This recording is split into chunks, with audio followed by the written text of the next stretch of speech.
sports. We are the fourth. We are so.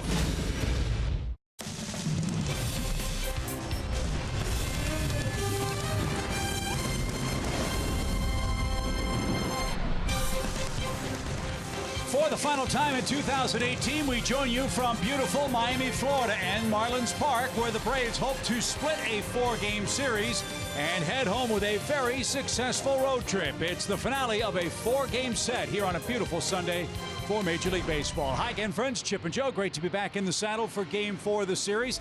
Last night didn't go so well for the Braves. The Marlins won Game 3, 3-1. And the big question right now, partner, where is Atlanta's offense going in the latter stages of this long road trip? It's that time of year, Chip. Guys are getting a little tired, perhaps, and bats are getting a little slower. William Chin pitched a good ball game, shut out the Braves the time that he was in there. And the Braves had some more opportunities with runners in scoring position, couldn't come through. And were it not for Dansby Swanson, they would have been shut out. Anibal Sanchez pitched pretty well here. Rafael Ortega with a triple. JT Realmuto followed with a sacrifice fly. That made it 1-0. Anibal batted with 2 on and 2 out, then had to come out because of a hamstring issue. It's not considered serious. And then Brian Anderson did what he does so well, and that's hit the ball out of the park. Yeah, and a pinch hit roll, too.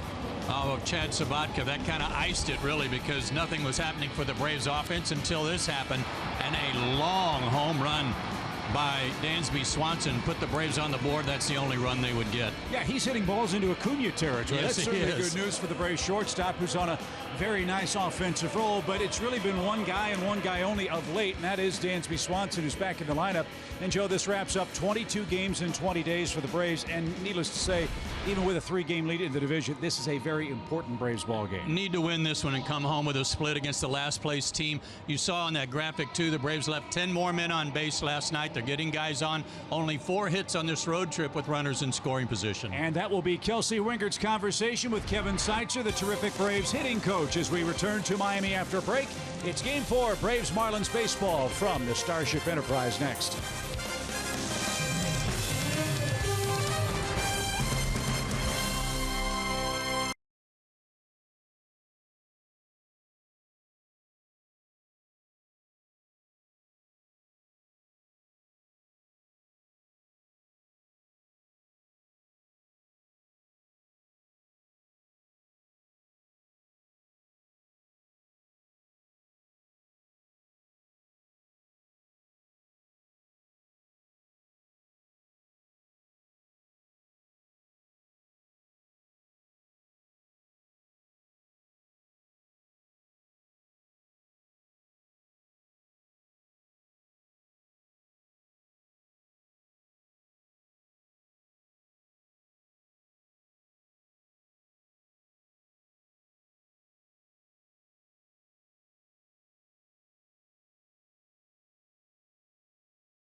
Presented by your Atlanta Hyundai dealers.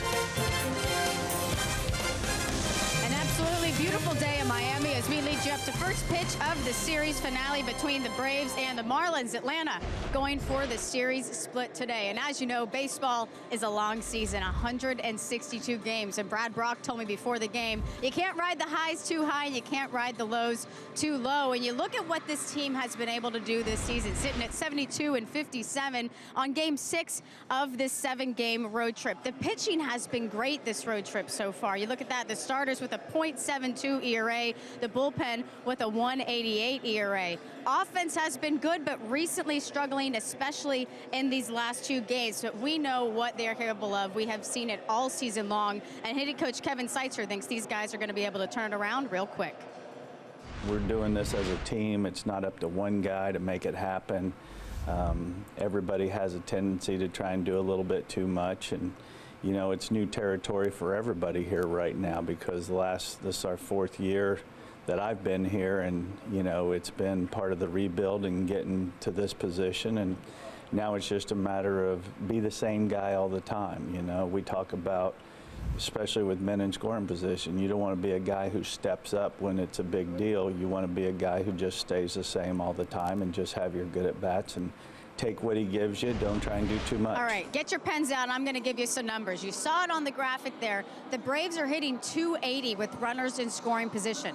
That's really good. They're 3rd in all of Major League Baseball in average, right behind the Boston Red Sox and the Cubs, and they're also 3rd in hits behind those 2 teams. So we know this offense is going to be able to turn it around, and we'll hope they'll be able to do that here today in the series finale versus the Marlins. And Kevin Gausman taking the mound for Atlanta. He's been good as of late and will be the biggest cheerleader for those Braves bats today. We have the series finale. Braves and Marlins with Chip and Joe is next.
At Marlins Park, it's also a special day for the Marlins fans. It's Bark at the Park Day, so a lot of canine friends are here to watch the Braves and Marlins play for the final time in 2018. Atlanta has won 13 of the 18 head-to-head matchups, and the Braves start play today, still 3 games ahead of the Phillies, who have dropped 2 games in a row up in Toronto. The Toyota starting lineup looks a little different for Brian Snitker today. Ozzie Albies is getting a much-needed day off. Ozzie's had a rough month of August, so Charlie Culberson will get the start at second base.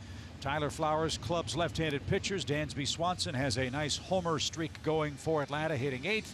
Kevin Gausman is on the mound for the Bravos.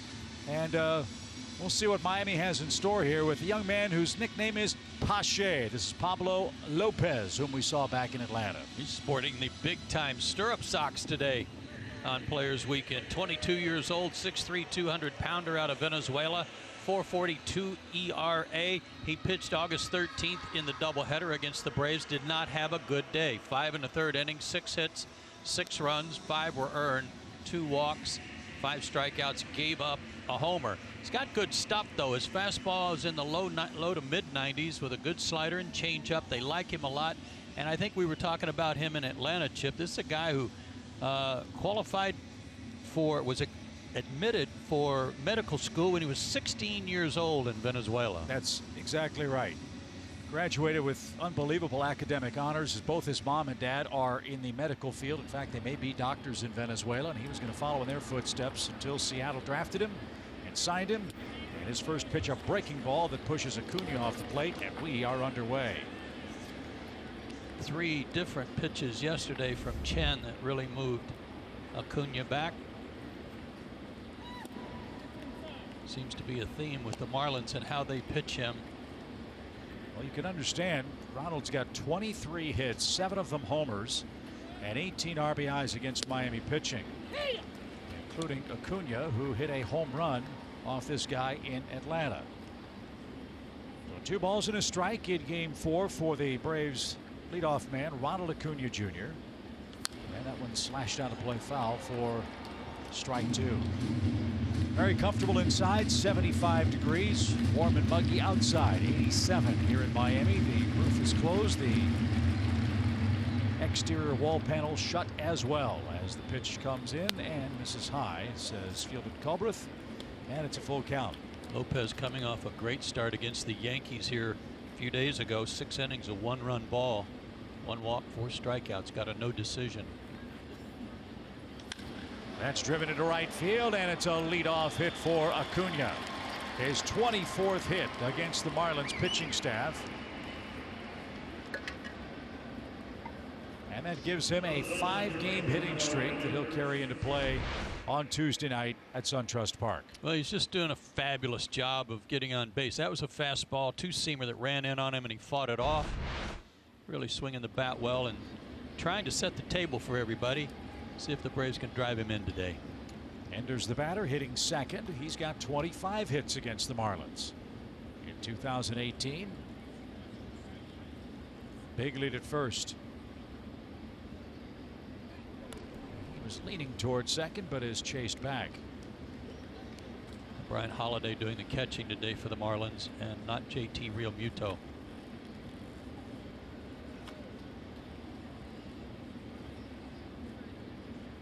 Holiday has been an excellent catch and throw receiver as well. So we'll see how the Braves play it here in the first inning.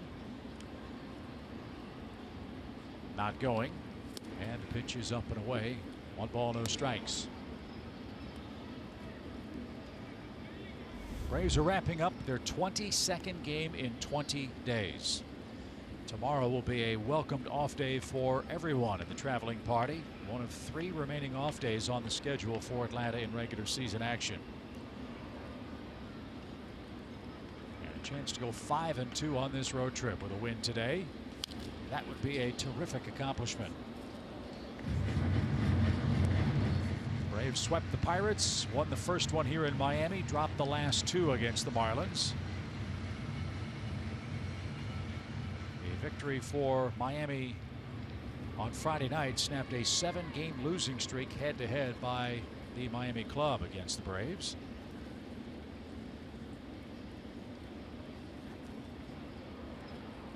And Lopez ready with his 1-1 pitch. He was going to wait till Ender called for time, and he did.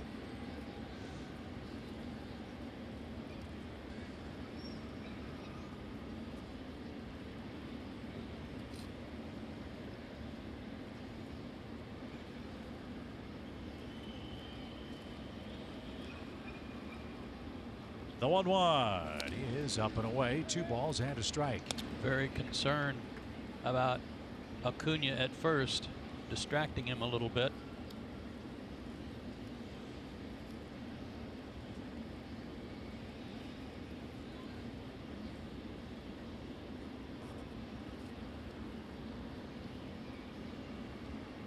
big lead.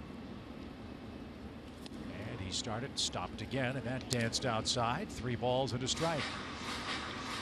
Even though Acuna hasn't broken from first, he's doing his job. He's really distracting Lopez, who's behind Ender 3-1. And it looks like he's just taking a one-way lead, which means any move toward first base, he's already leaning back to the bag, but it's a big lead, as you said. Fly ball headed toward right center field, pretty deep. Ortega on the run, still going, can't get there. The ball's going to bounce into the bushes, and Ender has a double. Acuna will stop at third, and the Braves are in business. Second and third, and nobody out. Sierra and Ortega were running forever, and that ball bounced off the warning track and into the bushes here in the first inning.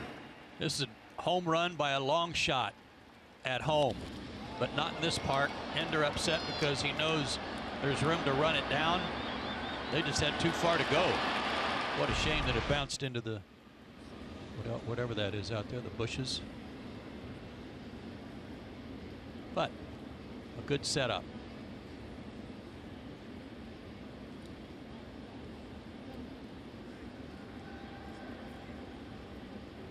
Not sure what the Marlins were going to review here.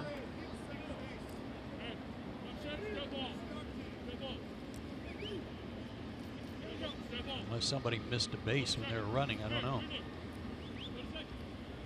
So they're going to throw to second and see if Acuna missed second base, and apparently the answer is no.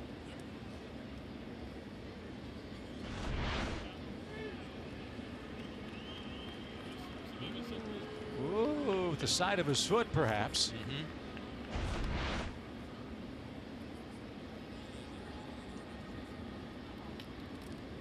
And they are going to take a look at it. So they appeal. That was denied. Now Don Mattingly is going to go ahead and challenge this call by the second base umpire, Nick Marley. It's top of the first inning. This is a big call coming up. You bet.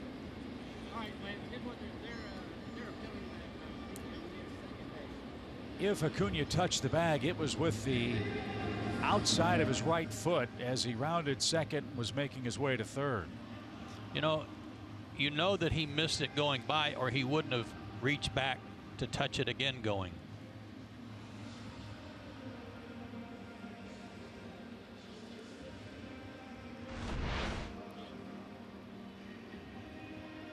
Missed it with those 2 steps and then reached back. Now again, the call on the field was that he did not miss the base. Is there enough evidence to change the call? And apparently there's not going to be.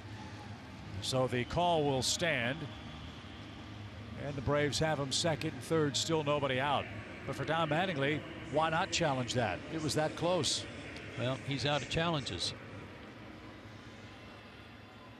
So it's a double for Ender, and Freddie Freeman is the batter. Second and third, nobody out. As Joe mentioned, Braves are 4 for their last 36 with runners in scoring position. Let's see if Freddie can improve on that right away. He tried to and didn't get it. Strike 1. Yeah, literally a couple of ground balls here put you up 2-0. Ground ball to the right side gets Acuna in, moves Ender to third for Markakis. He could do the same thing. And the huge shift on, as per custom for Freddie, as Lopez brings it and straightened him up. Ball 1, strike 1. Another note of that game last night, won by the Marlins 3-1. Uncharacteristically, Joe, the Braves struck out 13 times. That, I'm sure, has something to do with that 111 average with runners in scoring position on the road trip.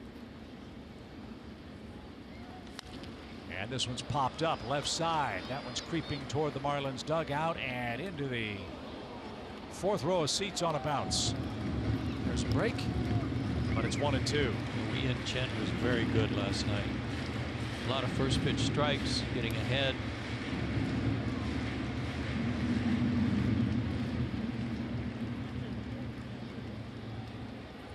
A single and a double as Atlanta threatening here in the first inning. A lot of pitches for Lopez, nobody out.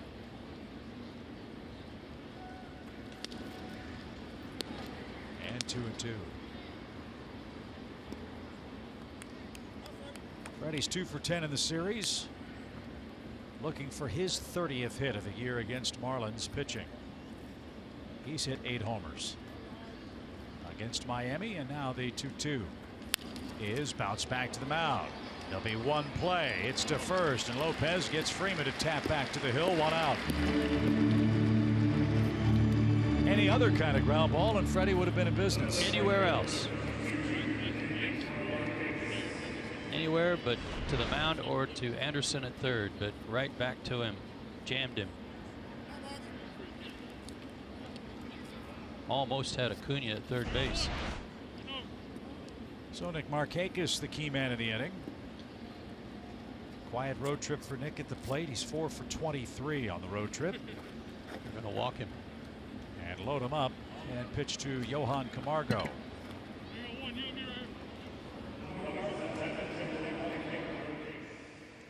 So that sets up a double play chance for Miami. Johan 4 for 13 in this series. He's got a couple of doubles and 2 singles, 1 RBI for Atlanta. So they're loaded. 1 out, top of the first.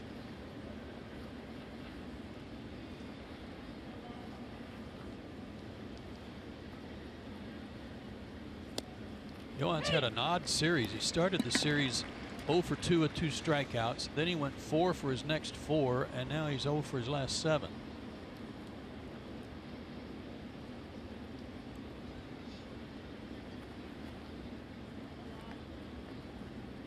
Lopez ready with his 0-1 pitch. It's lifted down the left field line. Long run for Dean. Foul ground. Slide, not a sliding play. He makes the catch.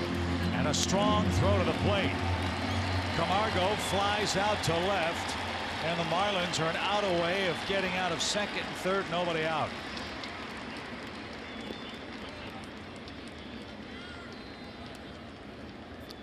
Dean had to run a long way. He caught up with it though, and that's a big second out. He's not known for his defense, but he makes a fine play here. Gets rid of it quickly.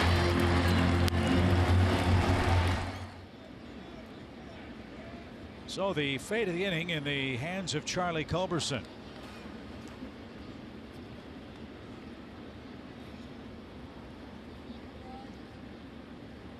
Bases loaded, 2 out. And a nice stop by Holiday. 1 ball, no strikes.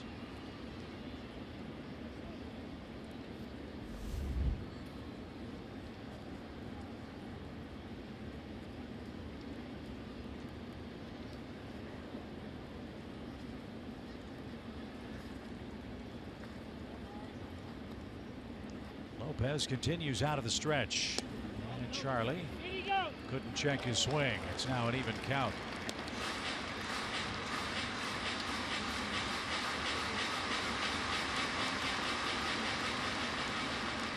Leadoff single by Acuna, a double by Ender. The ball bounced into the bushes for a bad break for Atlanta. That would have certainly scored Acuna had it stayed on the field of play. Tapper to the mound, intentional walk, a fly out. And now Culberson digs in and takes a fastball right there. It's 1-2. Good pitch. You know, the Braves coaching staff refers to Charlie as the secret weapon. He needs to be not so secret right here. Yeah.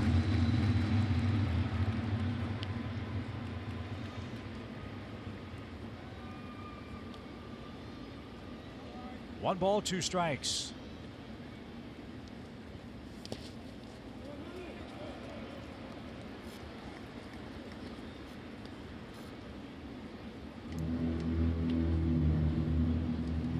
Another Brave that has enjoyed hitting Marlins pitching. You know, up and down the lineup, there's gigantic numbers for the Braves against the Marlins. That's why they're 13-5 against them, but none of that matters right now. This is a big pitch in a big game in the first inning, and here it is. Now he's got to throw a strike. Full count. Well, he made a great pitch to get ahead 1-2 on that fastball at 94 on the outside corner. You got to figure he's going to try to hit that spot again. That last pitch was his Sunday best fastball. That was at 97.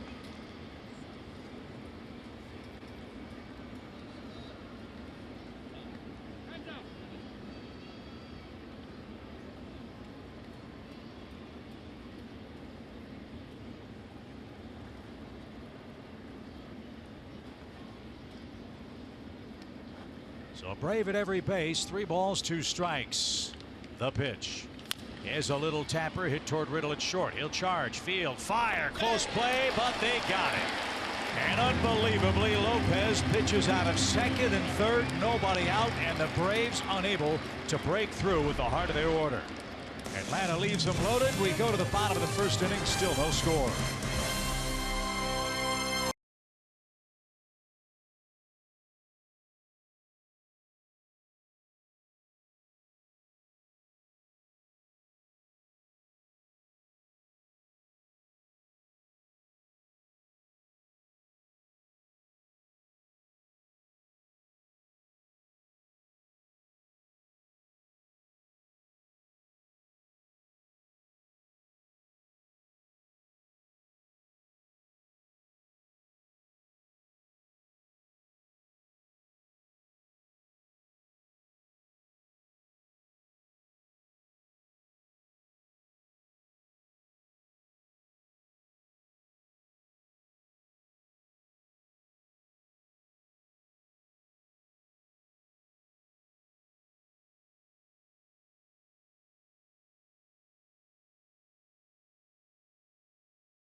Let's see what Kevin Gossman has in store for us. What we've seen since he's come over from Baltimore, Joe, has been outstanding. Yeah, it has just a 204 average against him, 3-1 record, 6 walks against 17 strikeouts. In his last outing, another beauty against Pittsburgh to start this road trip. 8 innings of 4-hit shutout ball.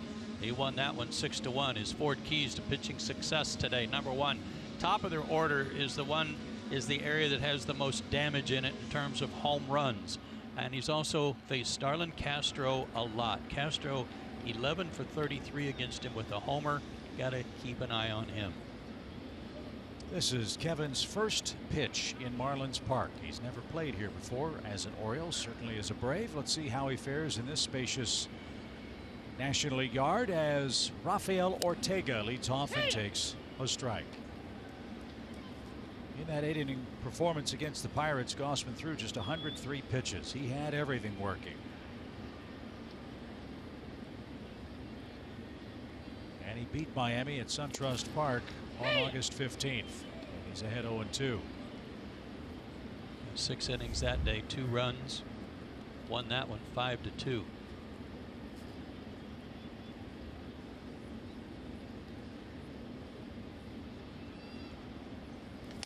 We talked about the offensive struggles on this road trip. Started today's game, and unfortunately our shirts didn't work in the first inning, but maybe later. It's early. These are second half of the game shirts. Okay. Feel confident about that. 1 ball, 2 strikes for Rafael Ortega. And that one's right back to the mound. Gossman's going to make short work of the Marlins leadoff man. And here's the rest of Don Mattingly's Toyota starting 9. No JT Realmuto today. He's been an Iron Man behind the plate. Marlins will give Realmuto this game off. They have a day off tomorrow and then head to Boston and start a series with the Red Sox early next week. Brian Anderson hit a homer here yesterday. Starlin Castro cleaning up, as Joe said. He's seen Gossman 33 times at the plate head-to-head in his career. Here's Anderson, one of 7 Marlins in double digits in homers this year. His 10th last night, and in for a strike.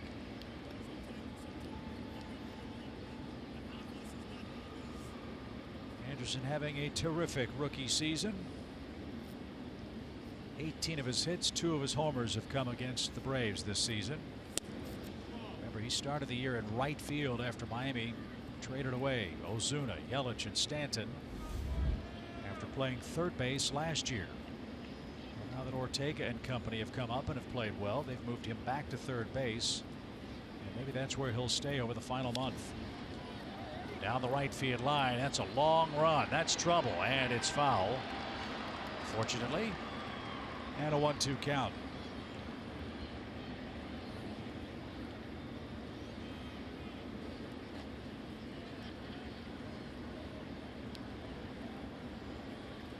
Kevin's 27 years old, 6'3", 200 pounds, 8 and 9 for the year with a sub-4 ERA.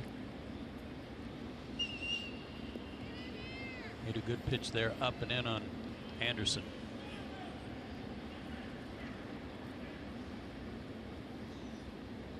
Biggest change we've seen from Gossman after his first Brave start. He's working exclusively from the stretch. And this one's hammered toward right. Long run, Markakis. Long way to go. To the wall. Reaches up and has room right in front of the bullpen fence.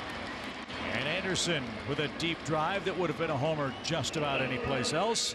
It's a long, loud second out here in Miami. High offering again. This time he caught up to it. And this is where as an outfielder, in this case Nick, is really relying on Ender Enciarte to let him know if he's got room and not have to worry about the fence. Good work together. Good catch. Derek Dietrich playing first base and hitting third in game 4. Takes a strike. Well, that was a generous one.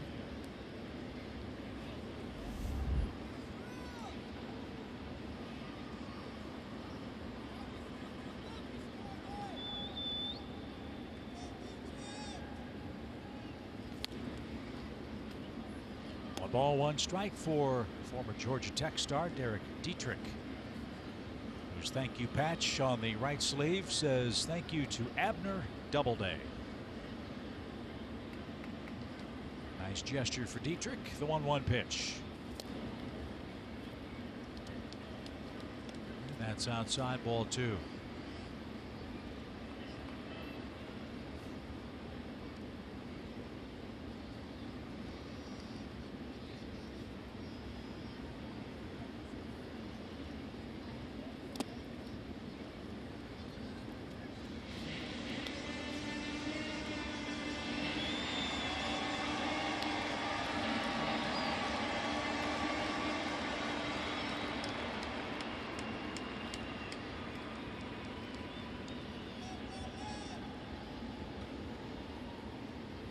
Base is empty, 2 outs, and the 3-1 pitch. Good off-speed delivery. Great change.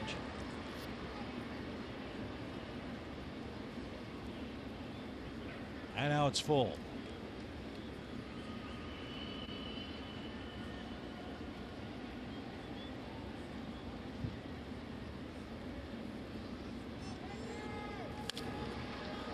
That's headed for the seats, out of play.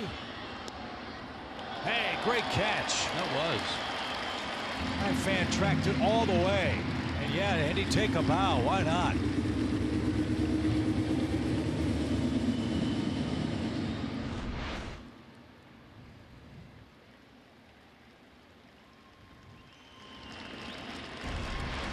Piece of cake. Nice work. Fly ball toward left center. Curling away from Ender, but he's going to get there.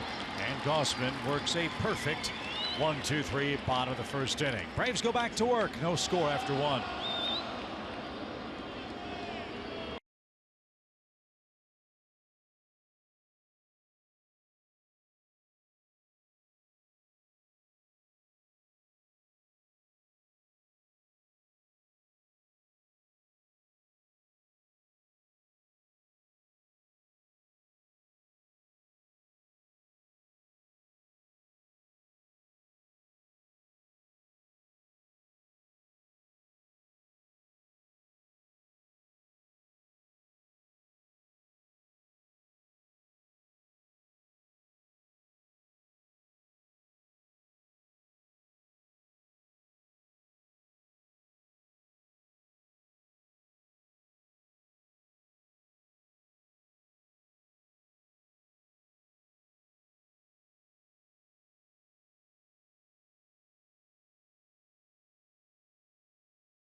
It's definitely the first job. A buddy of mine and myself started our own little job, and we borrowed my dad's California trimmer, reel mower, so we could charge a little bit more, and had some good summers making some money. That's a great first job. What was yours? Do you remember? Sacking groceries. Really? Yep.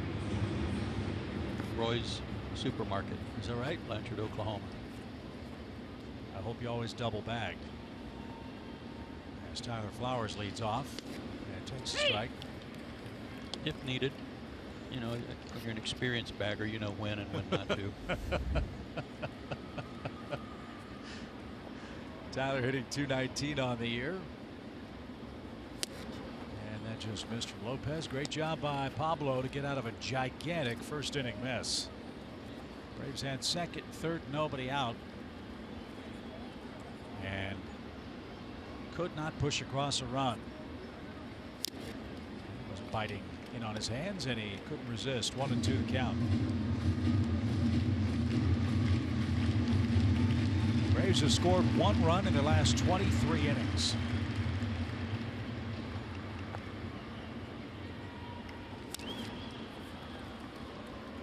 That's the bad news. The good news is Atlanta's own starting staff has been just as stingy for the opponents. There's a 1-4 of 6 on the road trip.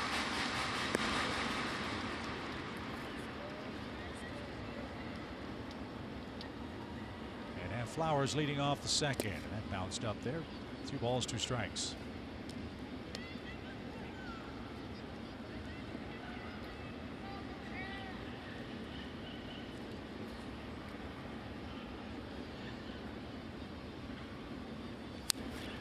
I've said it a couple of times. It is remarkable this time of year for a major league team to be going through and coming to the end of this unbelievably difficult portion of the schedule that the Braves are wrapping up today. It's hard to imagine 22 games in 20 days, as you said, Joe, during the dog days of summer, even with a divisional lead. This one's grounded fair down the first base line. Flowers found a hole, and he's got a long single. The Braves have put the leadoff man on twice in as many innings. They had a good start to the second for Tyler Flowers. You bet. Going the other way, too. Might have gotten jammed a little bit, but to keep it fair, that was great. Good start to the inning again. As we said at the beginning of the show, that it's not that they're not getting opportunities. They're just leaving a lot of guys on base, including 10 last night. And 3 in the opening frame. But they've got their hottest hitter up there, Dansby Swanson. Dansby's had himself a great week. In his last 7 games, 6 hits, 3 of them homers, including a 431-foot blast here last night that he said was the longest home run he's ever hit. It was right up there by where Acuna hit his the other night.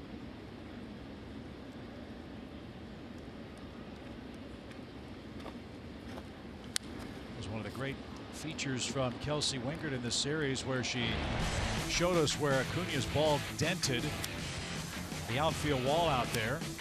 Not sure if Dansby's cracked the paint or not, but it looks like it was hitting almost the exact same spot. Yeah, really did. I don't know how close those were.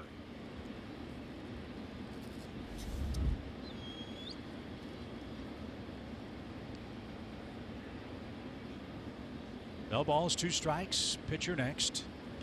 And a little pop on the infield. And Castro's going to catch behind second. And 1 on, 1 out.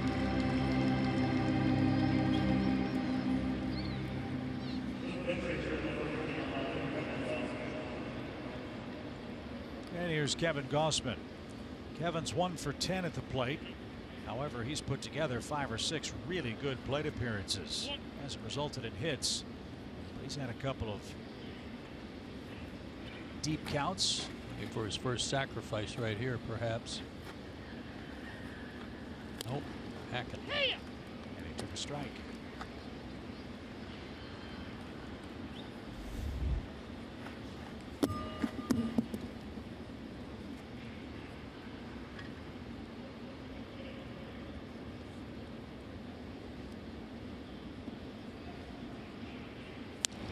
Showed it that time, but couldn't connect. It's 0-2.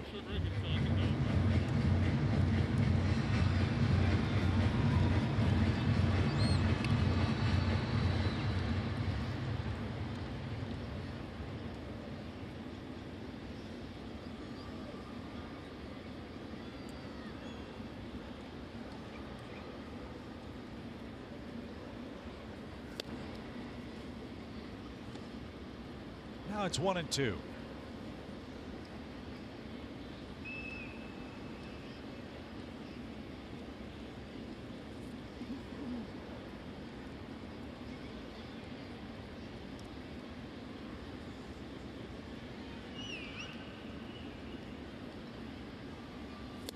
Stabbed at that one and is struck out. So Gossman unable to sacrifice Flowers to second. And Ronald Acuna's the batter with a first inning single already. Lopez got to be feeling pretty good about himself getting out of that jam in the first inning. Especially getting Freeman to hit a little comebacker to him.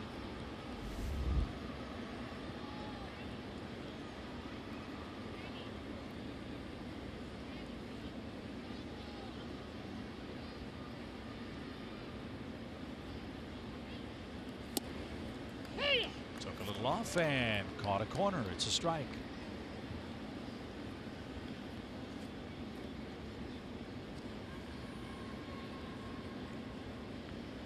Tenth start for Lopez. He's 2-3 on the year.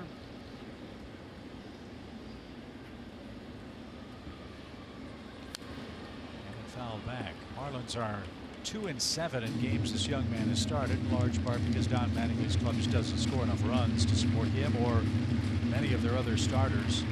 He got away with one there. Fastball, center cut. Acuna could only foul it off. So he's way behind 0-2. And the pitch is in the dirt.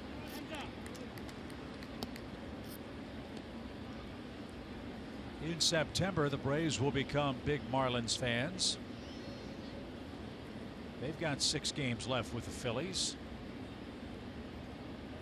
Here September 3rd, 4th, and 5th, and then in Philadelphia the 14th, 15th, and 16th. Well, the season's final regular season month. And a little cue shot right back to the mound. Lopez has it, flips to first, and that's your inning. Braves have put 2 leadoff men on, have not been able to break through yet. No score.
Second inning, and the Braves did make a roster move earlier today. They designated Chris Stewart for assignment, and they called up Rio Ruiz. Hard to believe, but for the first time this season. So the Braves add a left-handed bat to their bench in Ruiz, who's hitting .269 with 9 home runs this season in Gwinnett.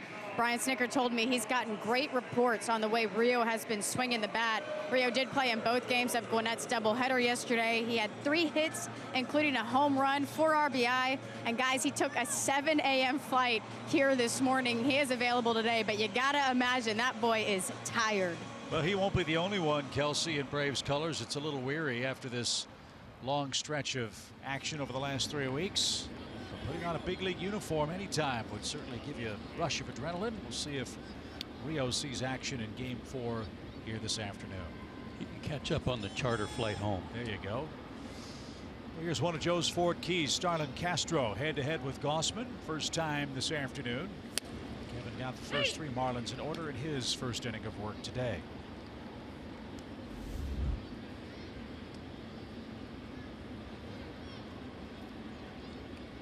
All Starlin is right. That's the name on the back of his jersey for Players Weekend.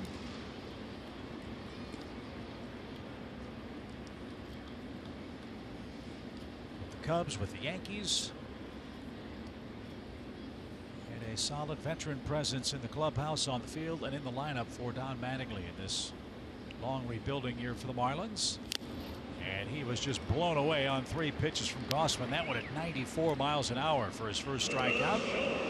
4 up, 4 down for Kevin to start today's play. They're pitching Castro a lot like teams are pitching Albies. They're going upstairs with good fastballs, and they've had some success up there in this series against Starlin.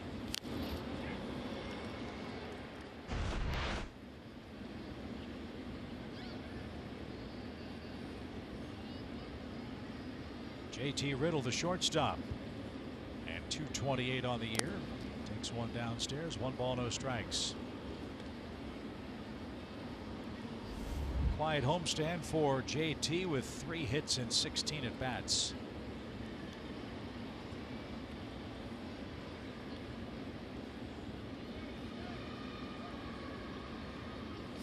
He was hurt to start the season, has only played in 78 games. And last night made an error. It was only his 4th at shortstop. Solid defensive player.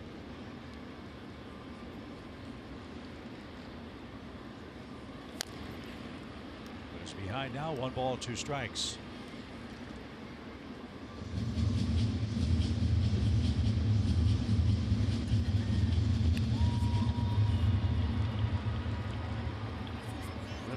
Battled shoulder injuries for Miami. He's trying to grind his way through 2018 and look ahead to 19 and beyond. As this one's hit to the Braves shortstop. Dansby measures up a good hop and a perfect throw. 4 out, number 2.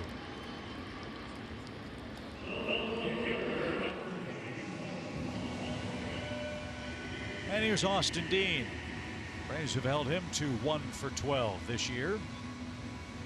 Dean hitting .229 overall with a couple of homers. He made a nice running catch to retire Johan Camargo with the bases loaded back in the Braves' first.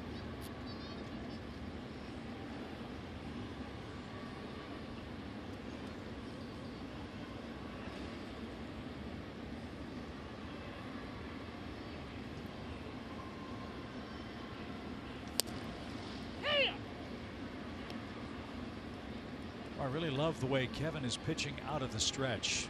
Doesn't look like there's been any drop off in velocity. No, I don't think there has been. But what a marked improvement in command for him. It seems if you have those things working, if you're going to make the most critical pitches of the game out of the stretch, why not do it more often if you don't lose anything? I just like how he's moving the ball around. He's changing speeds. First pitch at 90, then 94.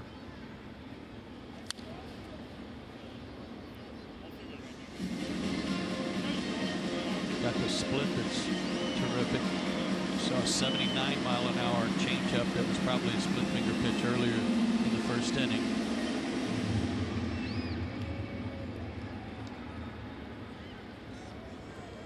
He's got good weapons and already a terrific pickup. 1 ball, 2 strikes for Austin Dean. And that's launched into center. Ender got a great jump. Still going back to the track and has room a few steps shy of the fence.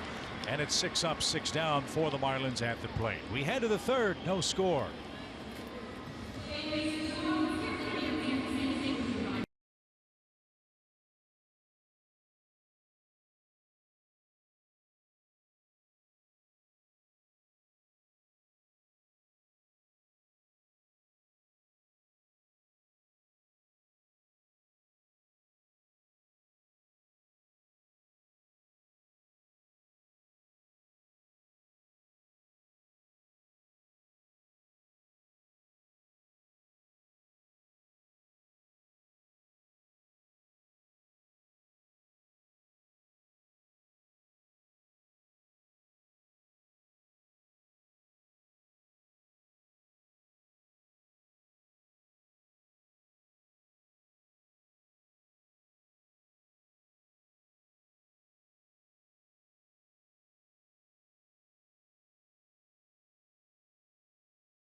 Is full of fun for the family. The game on Sunday, September 2nd is a 5:05 first pitch. Stick around after the game to watch Despicable Me 3 on the Plaza screen. Then come back Monday the 3rd for a 1:05 Labor Day first pitch against the Red Sox. For a full list of activities, visit Braves.com/Labor Day. No score after 2. It'll be Inciarte, Freeman, and Markakis the second time against Pablo Lopez.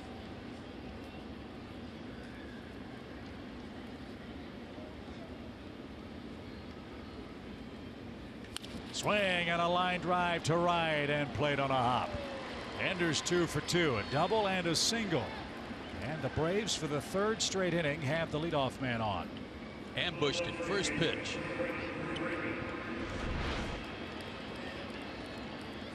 Fastball up.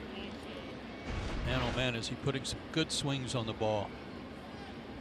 8 hits in his last 8 games for Ender. Let's see if Freddie can move him along. Freddie tapped back to the mound with runners second and third, nobody out in the first.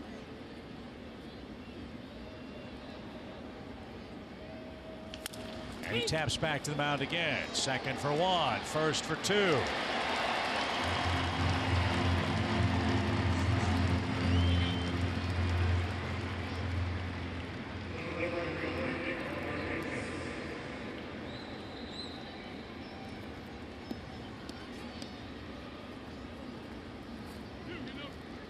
When's the last time you saw Freddie do that? I can't remember.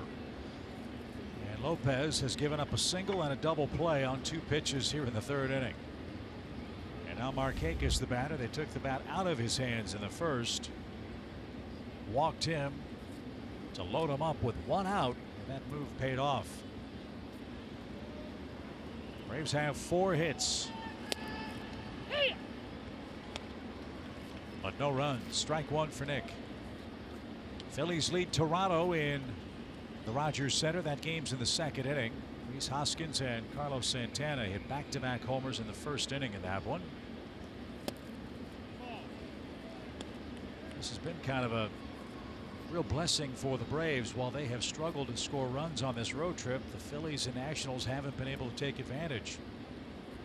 Philadelphia has dropped 7 of their last 10 games to stay 3 games back. And a high pop fly into shallow left center. Dean is there, and Lopez gives up another leadoff hit, but breezes through the inning on just 5 pitches.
Presented by your Atlanta Hyundai dealers. No score after 2.5 innings. Braves have the game's 4 hits. Kevin Gossman set down the first 6 in order. He'll have Holiday, Sierra, and Lopez coming up. The 7, 8, and 9 hitters for Don Mattingly's Marlins.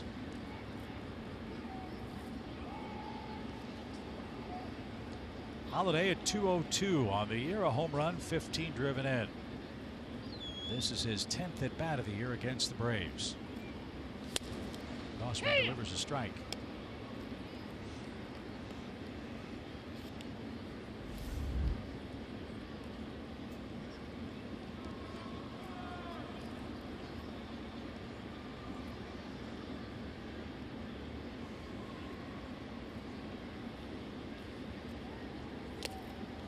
That bounced up there, now an even count.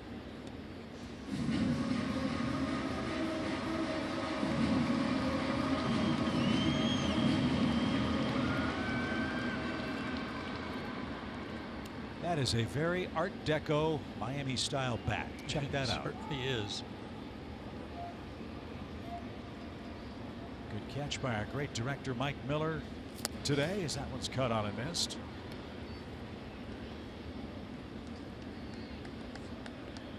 That was either Jackson Pollock inspired or Brian Holiday has some kids at the house and they Got paint guns. paintball guns. Exactly right. 1 ball, 2 strikes. And that's whistled into the seats. Foul. Hope everybody's all right. There's a bullet. It seems like every time we see Holiday, he does that. He rips one foul or hooks one that just misses the foul pole deep down the left field line.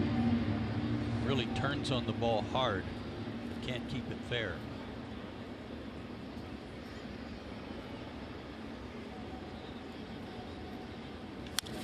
That's down the right field line now and into the seats. Not a good catch. Good fielding crowd in Miami today. But we're used to that with Braves fans. That's right.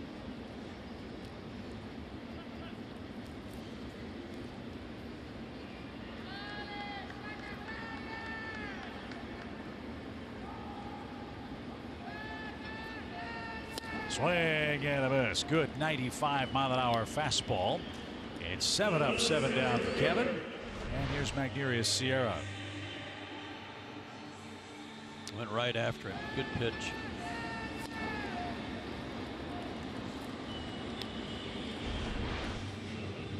I still like his bat, though.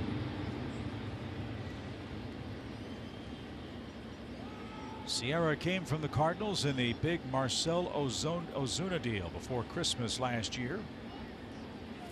When he hits the ball on the ground, he is exciting to watch. When he doesn't hit the ball on the ground, not so much. Everybody on the infield, though, has to shorten up. Corners are in on the grass. Middle infielders moved in 2 or 3 steps because he's so fast down the line. Also, at least before he gets 2 strikes, a chance for him to bunt. He made his Marlins debut against the Braves on July 24th.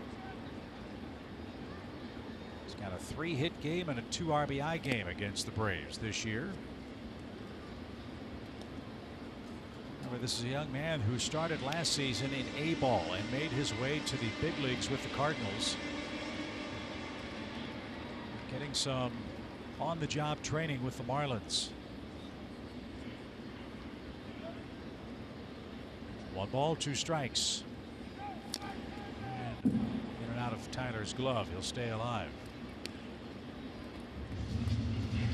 You think of all the great players who played for the St. Louis Cardinals. It's astounding to think the record Sierra now possesses for them. He opened his career with a 9-game hitting streak for the Cardinals. That is an all-time franchise record. And strike 3 at 95 at the knees. 26th strikeout of Sierra this year. He has not walked yet with Miami. High target, low delivery, but it worked. And yeah, you're right. That 9-game hitting streak, that might stand for a long time. It was previously owned by the immortal Homer Smoot, who did it with the 1902 Cardinals. Here's Lopez, 2 for 15. Smooter. And that's downstairs. 1 ball, no strikes.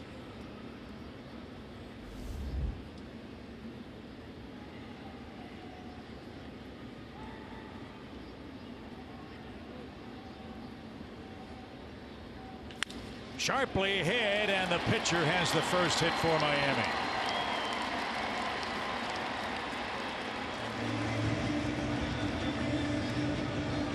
And very thrilled about it. Yeah, and Freddie's telling him, stop making me tap back to the mound, will you please?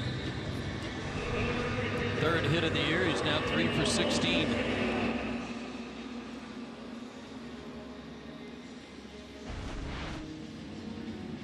So Gossman retires the first 8.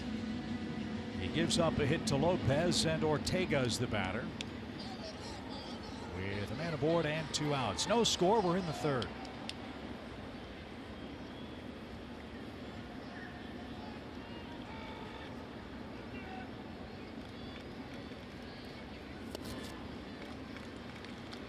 One ball, no strikes for Ortega, who hails from El Tigre, Venezuela.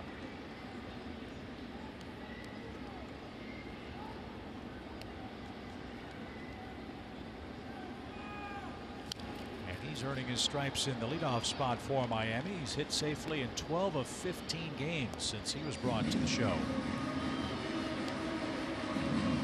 One thing they like about him is his plate discipline. More walks than strikeouts at AAA. 9 strikeouts, 7 walks here in the big leagues.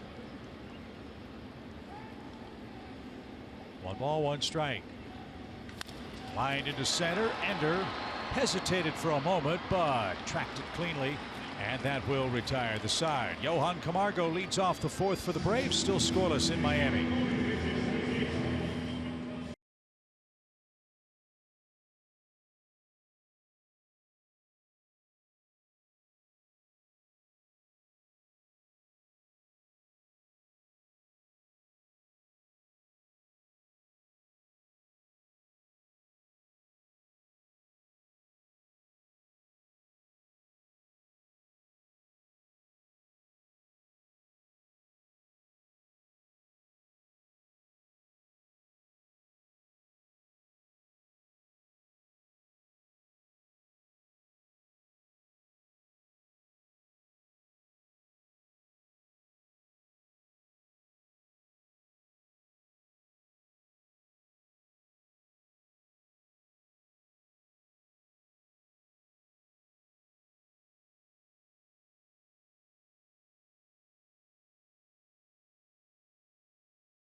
No hats on dogs. No hats on dogs. No hats on dogs. No, no hats on dogs. Nah. Hats on dogs? I've never, yeah, I guess. I love animals, so if you love your animal that much to put hats on your dog, I love it. No hats on dogs. Yeah, we were watching the dog parade today for Bark in the Park. I didn't see 1 hat. Couple bandanas, but that's okay, Yeah, right? that's cool. Yeah. Yeah. Now hats on dog owners is fine. Yeah. Or carrying around your lucky elephant doll. That fan just wants to play fetch with somebody, it looks like. Yeah. Yeah, Bark at the Park Day here in Miami. I think they've got them all in the upper deck down the right field line. We're hearing a lot of barking and Such down the right field line. There they are. What about strollers for dogs? Are you a fan of that? I saw a lady with a Pomeranian walking around the dog in a baby stroller. Well, yeah, sure. Really? Well, yeah, because you know, you don't know. Dog may be hard to control. Gets around other dogs, gets a little wild. Yeah, that's true. So take that out of the equation. Of course, a leash works real well too. Johan Camargo didn't get it. A ball and a strike for the Braves third baseman, who flied out in the opening inning. Braves had the bases loaded, 1 out, but could not score. Lopez threw 5 pitches for his 3 outs last inning after a heavy workload in the first 2 frames. 42 pitches after 2 innings. Gossman's thrown 42 pitches after 3.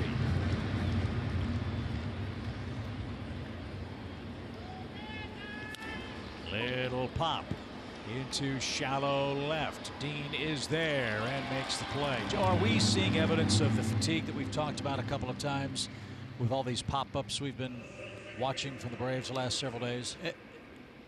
I think so, Chip. You know, you talk to the players and no one's going to tell you, man, I'm worn out. I'm dog tired. Nobody's going to tell you that.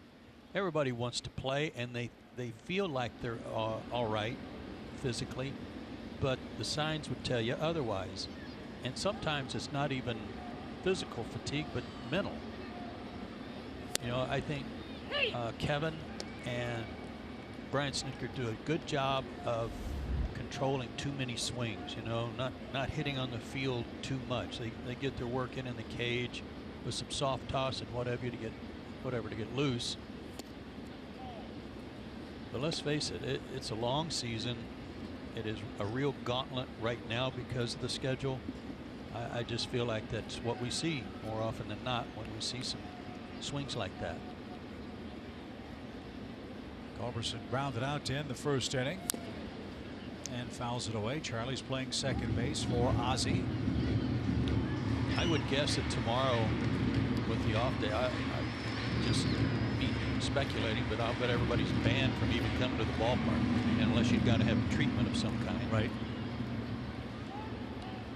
And this will be a great off day coming up for Atlanta. Get home tonight. You have all day tomorrow night, and then a night game on Tuesday with Tampa Bay coming in. As a swing and a miss retires Culberson for his second strikeout. Quickly, 2 out in the Atlanta fourth. And that will be, as we've said so many times, the challenge. 3 off days left for the Braves. 32 games left, counting today's play.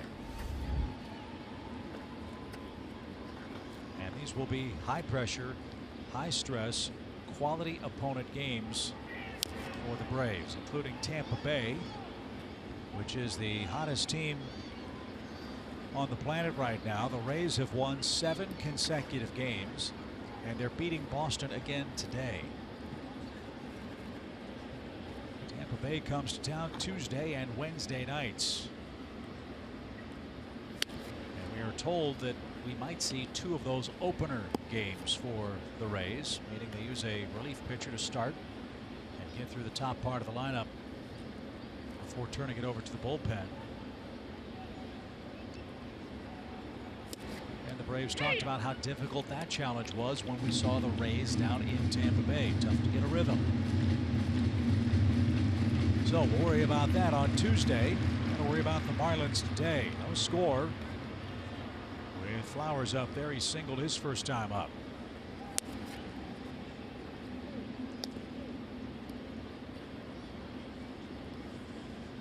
Tyler 6 for 30 against Miami pitching.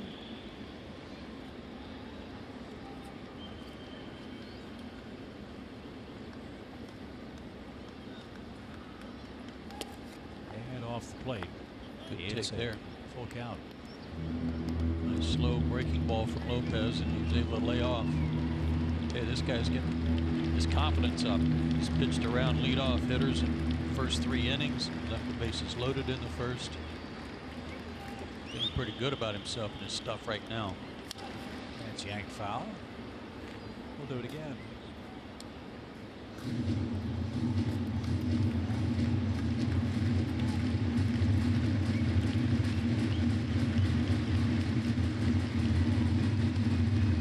They got him from Seattle with Brian Hernandez, Brandon Miller, and Lucas Schiraldi for David Phelps last July 20th.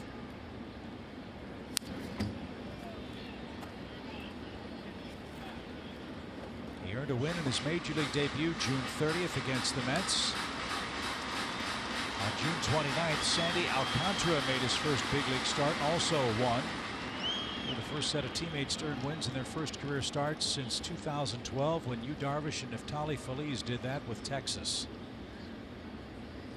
And he just struck out Tyler Flowers. Back-to-back punch-outs. 3 up, 3 down in the Atlanta fourth with Anderson, Dietrich, and Castro coming up.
Take on the Red Sox Tuesday, September 4th. The first 20,000 fans through the gates will receive a Boston Braves Babe Ruth bobblehead.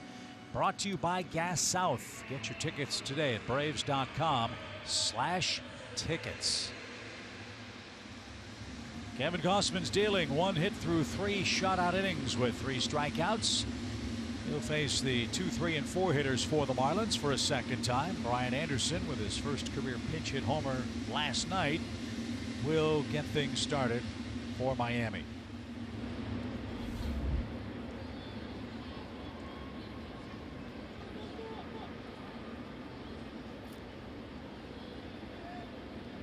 Anderson flied out to right his first time up, hit it a long way. Markakis caught it right in front of the Braves bullpen fence.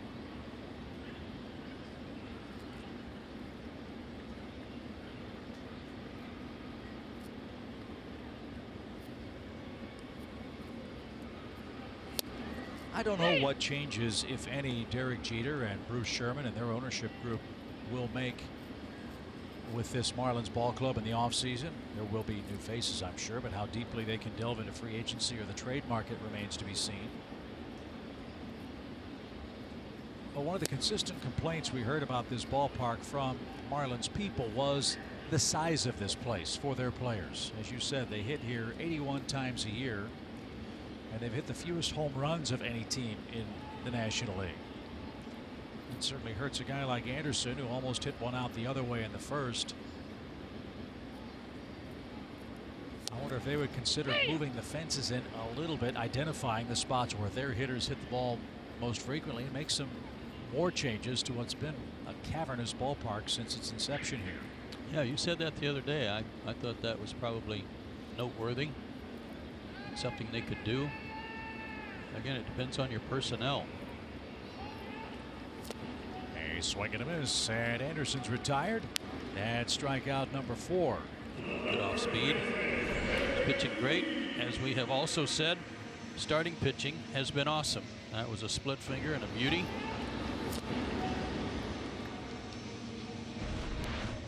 One moment it's there, the next moment it's in the dirt or in the catcher's glove. And Anderson struck out for the first time. Here's Dietrich. He flied out his first time up.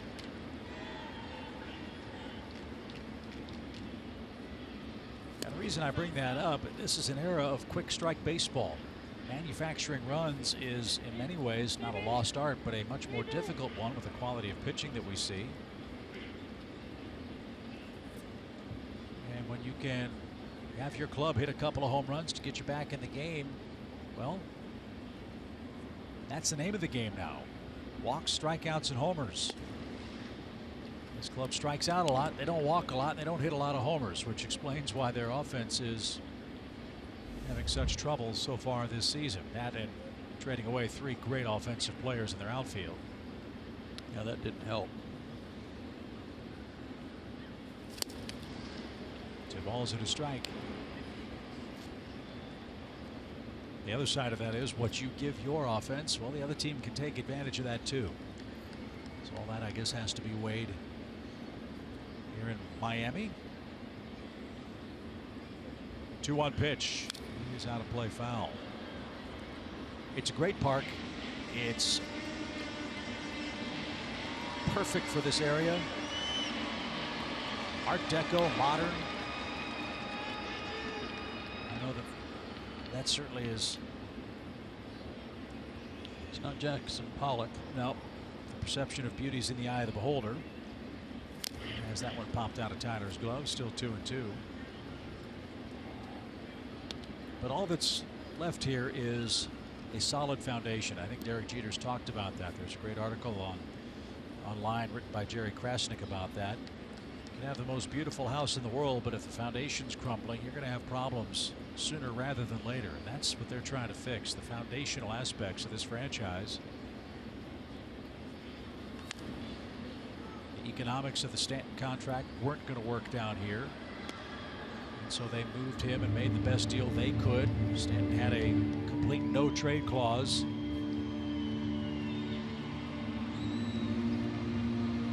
That sent him to the Yankees. That's great. Derek's young daughter Bella, who just turned 1, is gaining traction in the owner's box. That's great. Fly ball to right. Markakis on the run. He is going to reach up and catch that by the bullpen gate. 2 outs. Catching a toddler, Derek, is a lot harder than catching a hot hit ground ball. I can promise you that. Tell you, the outfield defense pretty important today for both guys. There's some hard hit balls, but they've been run down, especially by the Atlanta outfield.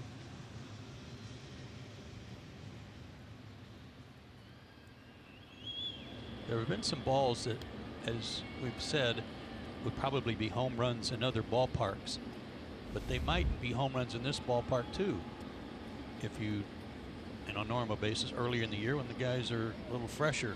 Good point.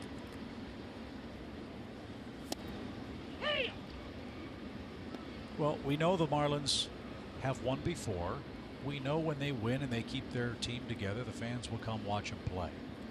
And hopefully over time during this rebuild, they'll be relevant and successful again.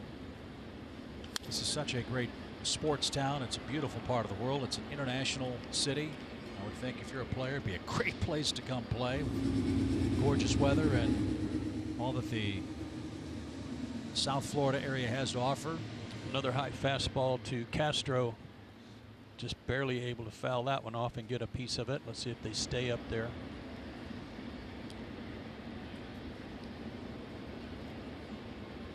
Base is empty, 2 out. And that one bounced up. We'll do it again. 1 ball, 2 strikes. Split finger pitch is a great pitch, and it's also very difficult to command. Sometimes it gets away from you.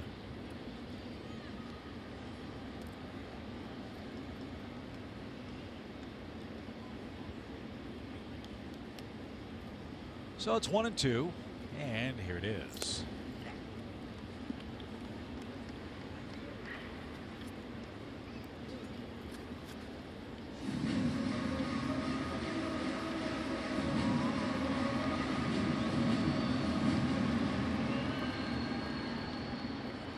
He's got the baseball in a split-fingered grip as he goes to work. Now he's bouncing it around in his hand. The pitch. And he's filled up the count. 3-2. 3 straight.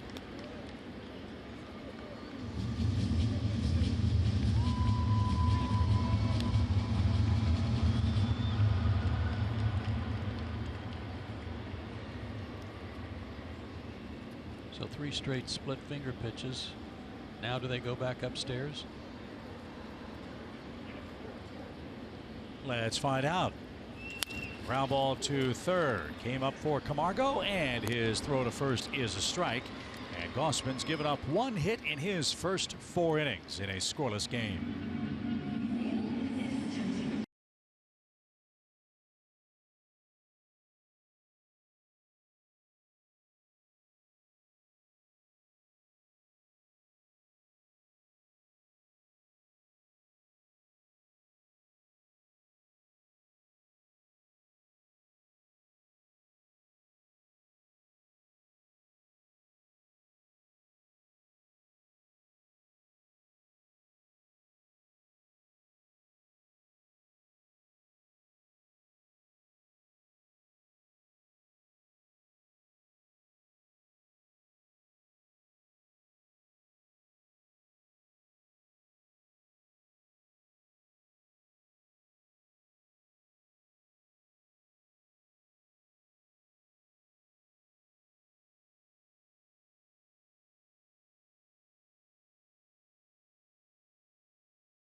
A pitcher's duel, and Dansby Swanson set to lead off the 5th for the Brave. And if you look at his cleats, these are customized cleats honoring a charity that he works with in Nashville called West Nashville Dream Center. It's an organization who he said just helps people in a rough area to get what they need. Now, he has the name of every kid who goes to the Dream Center written on his cleats, and he's been involved with that charity for about 2 years. Every year he puts on a Thanksgiving dinner for them, and last year he told me he fed about 450 people, guys. Yeah, it's a great thing. Great thing, and I know the kids appreciate it. One ball, 1 strike for Dansby, leading off the 5th inning already. Kelsey's right. It is a pitcher's duel. No score. Braves have left 4 men on base. They've hit into a double play and have struck out 4 times so far in Game 4. Lopez in trouble in the first inning, but Pablo has settled in very, very effectively.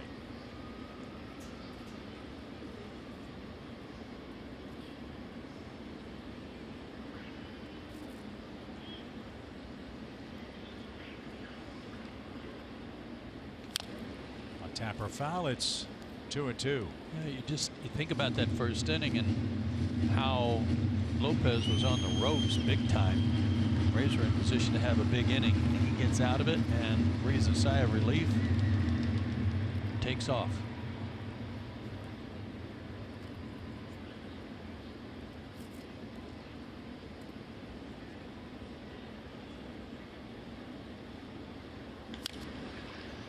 That's foul past Ron Washington. And we'll do it again.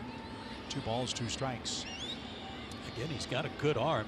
You saw one pitch at 97, I think was at the first inning. And he's been sitting 91 to 95, but he's not trying to throw 95 or 97 every pitch. He's moving the ball around. And And that one is caught on and missed. He struck out the last 3 Braves hitters he has faced and has 5 in the game now.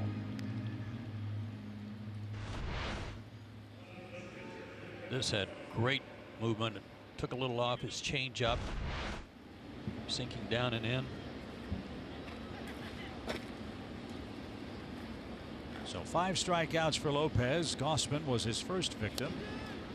Kevin tried to bunt and struck out in the 2nd inning. That was after Flowers reached with a leadoff hit. Braves have had the leadoff man on in 3 of the first 5 innings.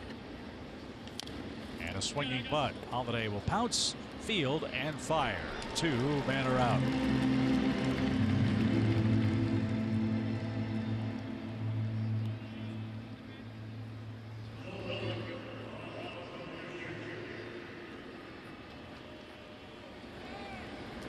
So here's Acuna.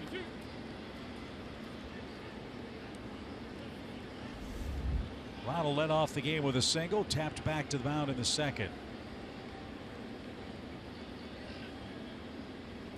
And a line drive into left gives him a multi-hit game. So big curveball. He was looking for it all over it. And he's our Georgia Lottery hitting the jackpot candidate today. Pretty good numbers over 25 games. 18 RBIs, 22 scored. Great on base percentage in the leadoff spot. Just wonderful work for a guy who has to be at or near the top of the Rookie of the Year thoughts going into the last month.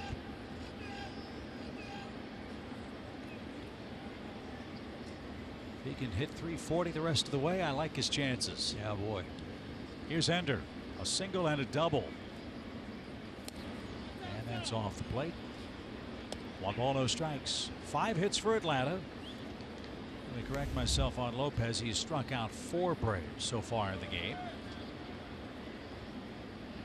And he has issued 1 walk. That was the intentional pass of Markakis, which for the moment is the biggest sequence in the game. Runner goes. Pitch is banged foul past first. Ryan Snitker trying to force the issue here and create some offense. And the Braves have scored 1 run in their last 26 2/3 innings.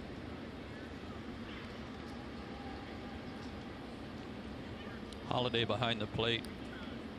One of the better guys at throwing out base stealers. He has 14 caught stealings this year, and he's the only player with that many caught stealings in less than 63 games played.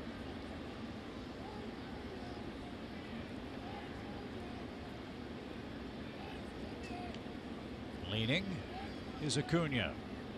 Not going this time. And the pitch is taken low.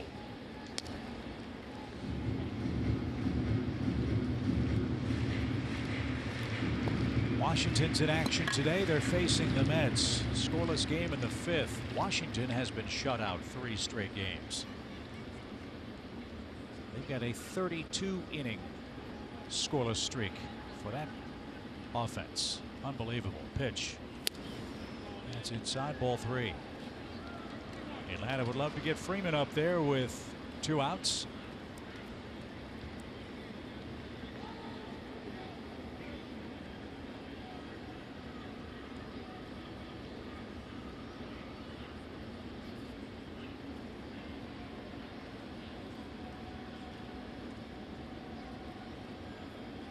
Good lead at first, and Acuna back standing.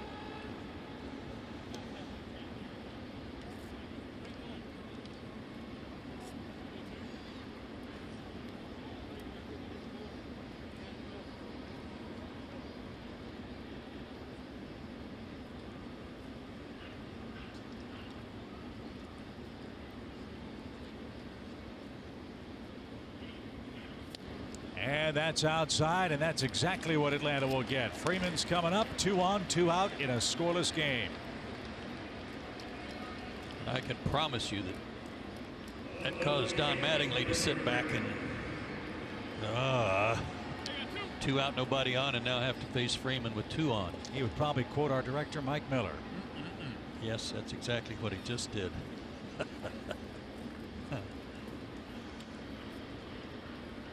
It's another chance for the Braves.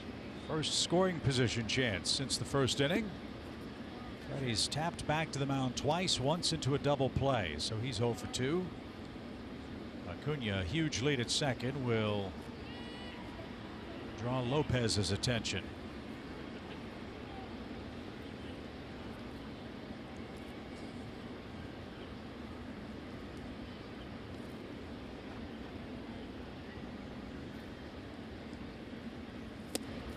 And at the knees, a perfect pitch, strike one. Brian Woodrum's our producer in Miami today. Jenkins, our statistician. Rich and Caney, our AD. Thanks to our great crew here in South Florida as we broadcast from Marlins Park for the final time this year. We've enjoyed almost every minute of it. The pitch is hit high in the air toward left center. Sierra says he's got it, and he does, and that retires the side. Atlanta threatens, can't break through for Gossman in the fifth. Still no score in Miami.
Okay, Rebecca, thank you very much. There are the Eastern standings up to the moment. The Phillies, heartbreaking loss for them yesterday, trying to rebound today in Toronto and trying to snap a long streak of games with homers by Kendrys Morales. He's gone deep in 6 consecutive.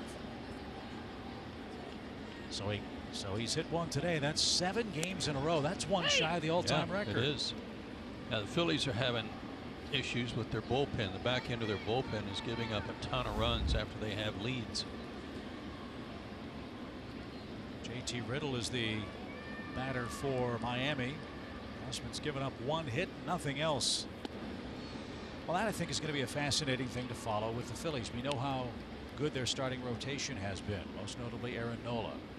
Gabe Kapler has said from the opening days of this season that his bullpen was going to be a strength and he was going to lean on them. More on that after the pitch, which is a strike.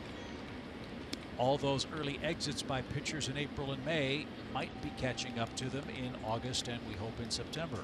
And it's talked about every year with a manager who might wear out his bullpen in April or May, because people are always saying it will catch up to you, and it does. Broken bat ground ball to second. Charlie's got that. And Gossman absolutely sawed off JT Riddle for out number 1.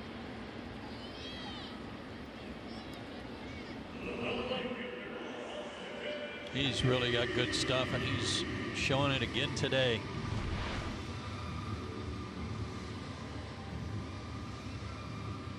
little off, sinking down and away. That might have been the split that he was trying to throw to Castro and was burying it in the dirt. I'd guess that's like Christmas and your birthday all in one. When you saw off a hitter like that cleanly, that's about as pure as it gets. Here's Dean. He flied out to center. And it's 0 for 1. And is pushed off the plate. 1 ball, no strikes. That home run record we talked about with Kendrys Morales, he's now 1 behind a trio of big league players. All-time record is 8 games consecutively with a home run. Dale Long, Ken Griffey Jr., and the man that manages the Marlins, Don Mattingly.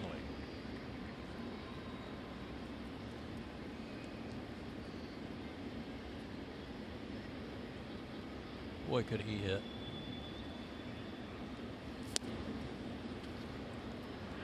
For young fans who don't remember Don Mattingly playing in today's game, who would he be closest to for you?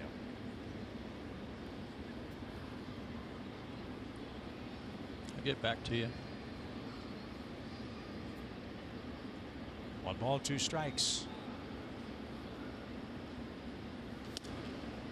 He didn't stand in like Freddie does at all. Their stance is nowhere near the same. Don held his hands kind of close to his body when he started, but the results are pretty similar. High average power.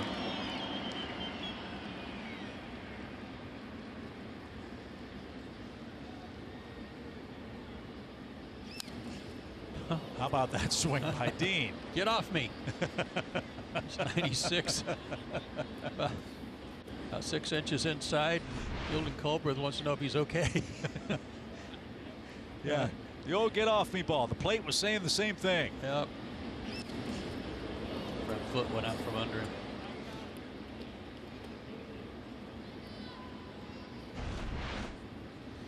I can't believe there weren't any Marlins staffers over there cracking up. 2 balls, 2 strikes. And a swing at a ball in the dirt. Dean is retired, and that's the 2nd out. 5 strikeouts for Gossman, whose stuff is just electric again today.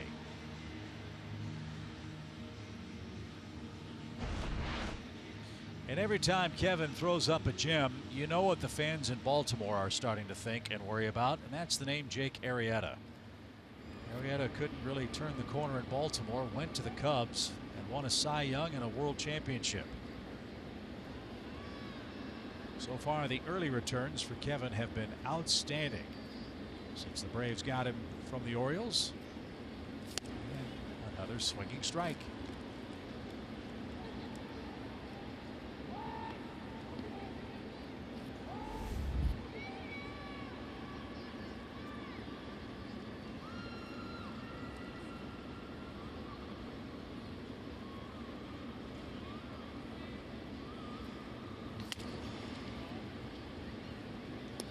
It's even 1-1.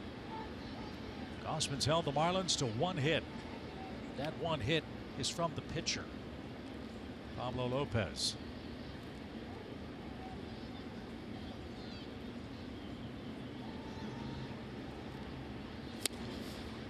Holiday got a different bat. He does. Maybe he changed painters.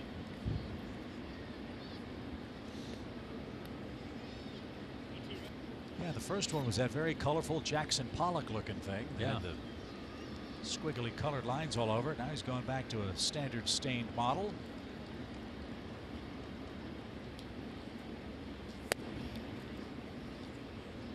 And now it's 2-2.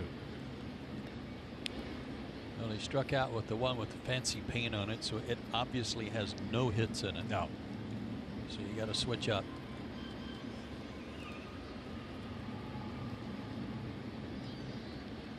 Balls, 2 strikes. I know you were talking earlier on the trip about a hitter would say, I'm out of hits. Do bats ever run out of hits? I think so. Really? Yeah. How did you know? I mean, obviously, besides the obvious results. Oh, they begin to peel. This day and age, as hard as guys throw, their lifespan's rather short anyway, getting sawed off. 3-2 pitch. He missed inside, and a 2-out walk. Only the second Marlin base runner. So that bat might have made the difference. Had very good discipline. And Holiday's aboard in front of Magneria's Sierra.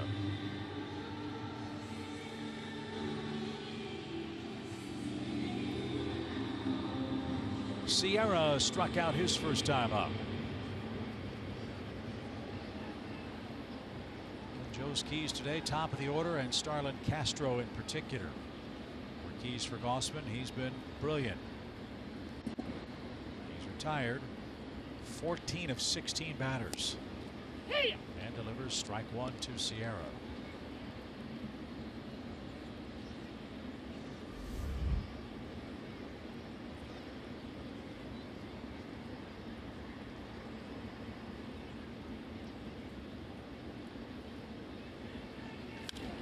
That slashed out of play. It's 0-2.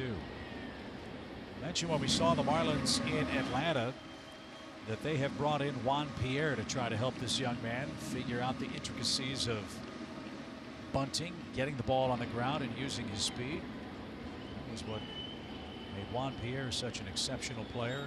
Terrific singles hitter. And could drive you nuts on the bases when he got there. Yeah, he was so good, so precise in his bunting skills. They're hoping that will pay dividends with Sierra.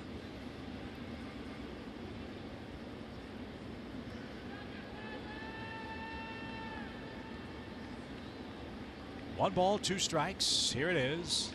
And a ground ball hit towards short. Got to get rid of it fast, and Dansby did. And that retires the side. Miami has a hit and a walk. That's it. Nick Markakis to work in the sixth.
Is here in the sixth inning and get the first run of the game.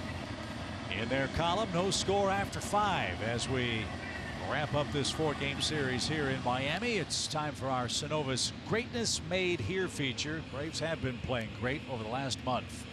They have, and they've been scoring runs. So this drought has, I think, gotten our attention because it almost seemed like the runs were coming too easy. And now they're coming very hard. Braves with 1 run in their last 27 innings.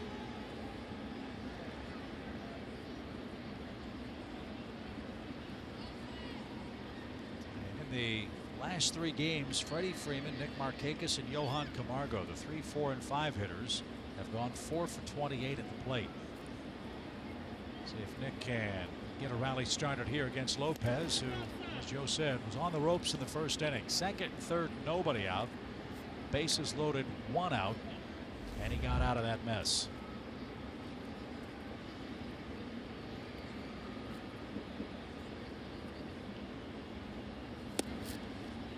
Good hook, evens the count, a ball and a strike. You see Lopez out there with those high stirrups. You can't help but think of Steve Bedrosian. Hope Steve and his family are doing well.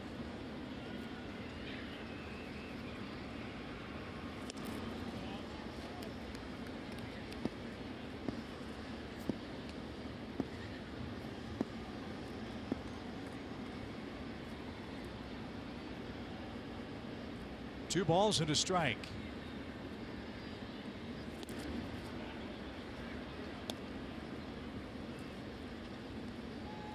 Now Lopez has to make a tough pitch to Nick Markakis.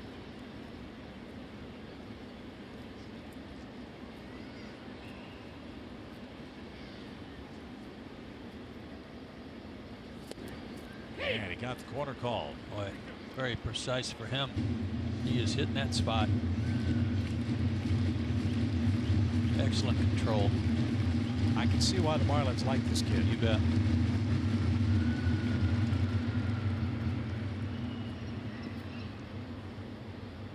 Now it's a 3-2 count.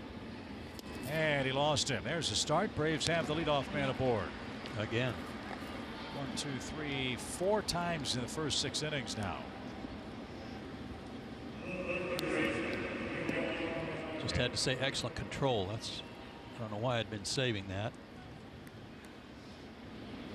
Margot's flied out to left twice.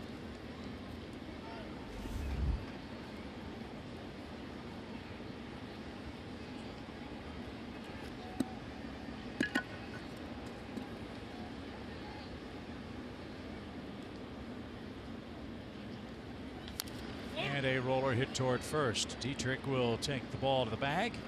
Productive out for Camargo. Markakis in scoring position with 1 out. For an out, the Braves will take that. Dietrich didn't even look to second base. I guess he thought it was hit too slowly. Runner in scoring position. The Braves are 0 for 4 so far today. Charlie bounced out with the bases loaded in the first, struck out in the fourth, so he's 0 for 2.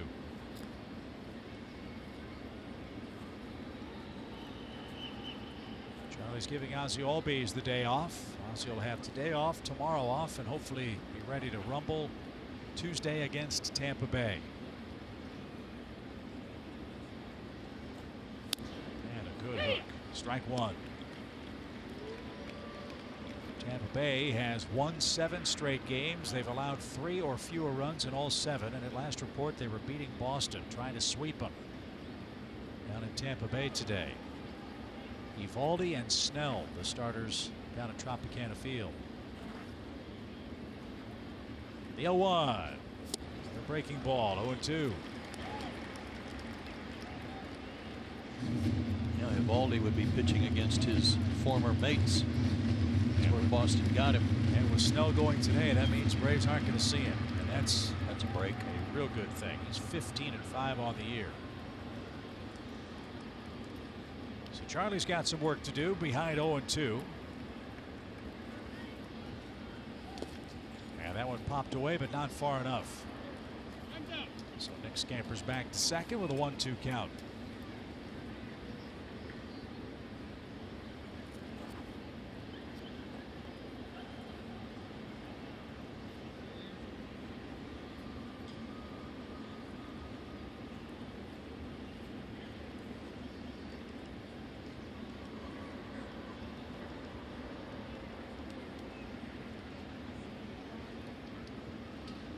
The 1-2 pitch. Just outside, I mean by a whisker. That is such a good pitch. He didn't get the call, but most of the time you're going to get a swing on it. Great delivery on it. Change up. Had a little backup on it on the sinking action, and a break for Culberson.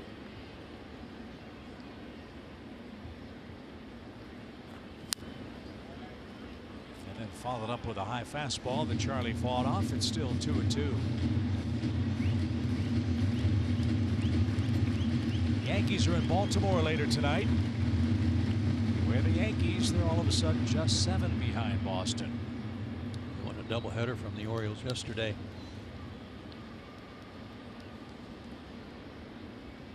We'll see Boston on the upcoming homestand.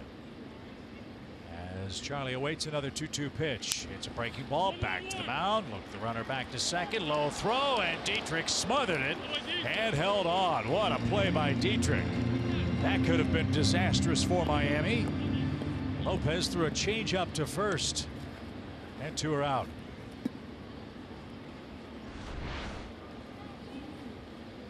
Comes in handy that Dietrich's natural position is playing the middle infield, second base. He took that off the chest.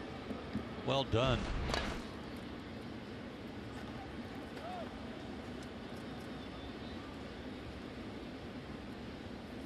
So here's Tyler Flowers. He has one of the Braves' 5 hits. That came in the second inning.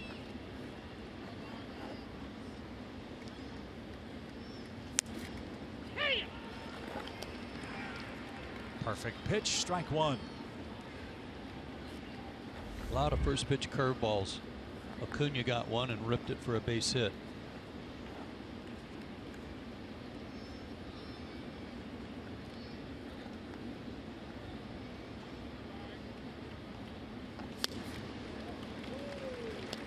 Well, his spot is due first for Miami in the 6th inning. I would guess in this scoreless game and his pitch count approaching 100, this might be his last inning.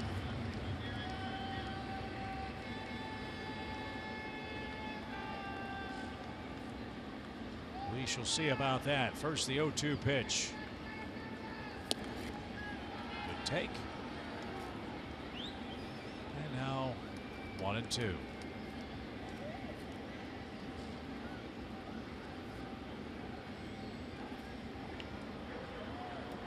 And with that in mind, good call, Chip. Bullpen gets busy. Guerra's up.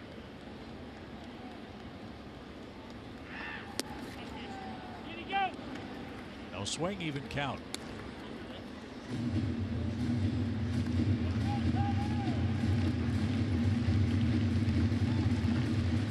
Wei-Yin Chen was brilliant last night for Miami. Lopez is backing that performance up. With a 5-hit shutout so far, Markakis at second in the Atlanta 6th. And a line drive, base hit left field. Here comes Nick around third. Dean loads up. His throw is a rainbow way off target, and Atlanta gets a huge 2-out hit from Tyler Flowers to score here in the 6th inning. It's 1-0. What a great at bat. Falling behind 0-2. That curveball first pitch, laying off a couple of breaking balls down and away. And somehow, some way, he got a fastball down the middle. Bingo.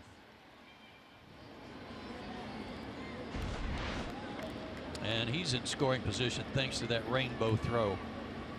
So the Braves finally break through in the 6th inning. A 2-hit game for Tyler Flowers. Markakis drew the leadoff walk. And now Dansby will try to add to this lead in the 6th inning. It's 1-0 Atlanta.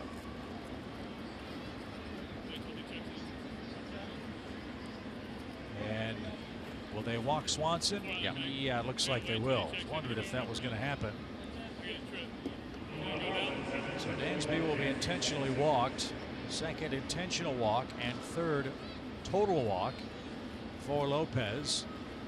And Rio Ruiz is going to come up.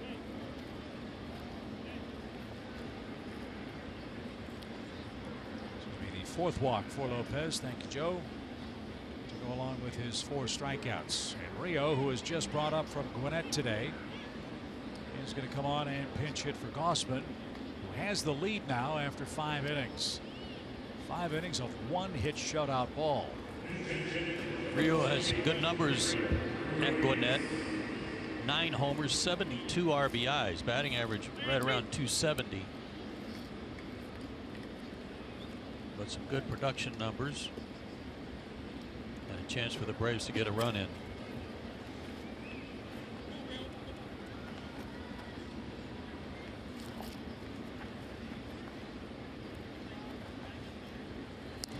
You know, we weren't here yet, so you weren't working, but I understand Brian Snicker drew some criticism for allowing Anibal Sanchez to hit for himself last night in a situation with guys on base. But people who do that don't know what Brian's bullpen situation is on any particular day. You know, you don't know who might be sore, who's not available. You might have a short pen on that day, and if he was trying to get an extra inning or two out of Sanchez, it makes perfect sense. And that's what he was trying to do. And Anibal was pitching great. But then had to leave after the hamstring cramp. And then Anderson hit the pinch hit home run. But the point being, you can't judge everything for people who like to second guess. You can't try to figure out what's really going on. And when a manager has things going on that you don't need to know about outside the clubhouse, decisions are made because of that. 2 on, 1 in, 2 out, 3-0 count for Ruiz, and 4 straight loads him up for Atlanta. And now we go back to the top of the order, and Ronald Acuna's coming up with no place to put him. And Guerra is still throwing in the bullpen. Don Mattingly waits for confirmation that he's ready. Now that he has that, it looks like Mattingly will come out and make a double switch. Again, the pitcher's spot is due first in the home 6th inning for Miami, and Lopez has given up a run and a base on balls to load the bases in the 6th inning, which mars what has been a terrific performance for him here in the finale of this series. Atlanta's broken through. They lead by 1 and looking for more.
Sponsored by Sherwin-Williams, your local Toyota dealers. Let's go places. And by SunTrust. Confidence starts here. Surf's up, and so are the Braves in Miami, who make a couple of changes here in the top half of the 6th inning. Isaac Galloway will take over in center field and bat 9th. And it'll be Javi Guerra on for his 23rd appearance. He'll face Ronald Acuna with the bases loaded and 2 outs. He hit Acuna here Thursday night. You might remember, hit him in the hand. Had been pitching him inside prior to that.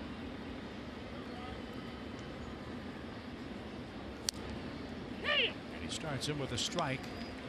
It's 0-1. 91 to 94 fastball with a cutter. Curveball, slider, change. He's got it all. Started him with an off-speed pitch. Ronald has 2 of the Braves' 6 hits. He and Ender have 4 of the Atlanta hits. Tyler Flowers has the other 2.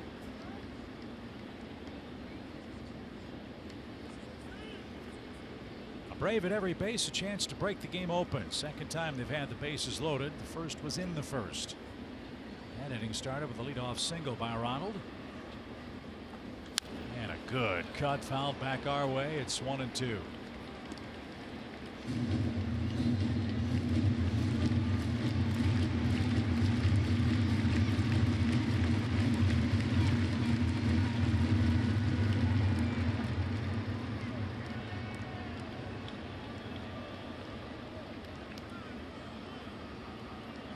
The right-hander's ready. Here it comes. Swing and a high fly ball to right, pretty deep.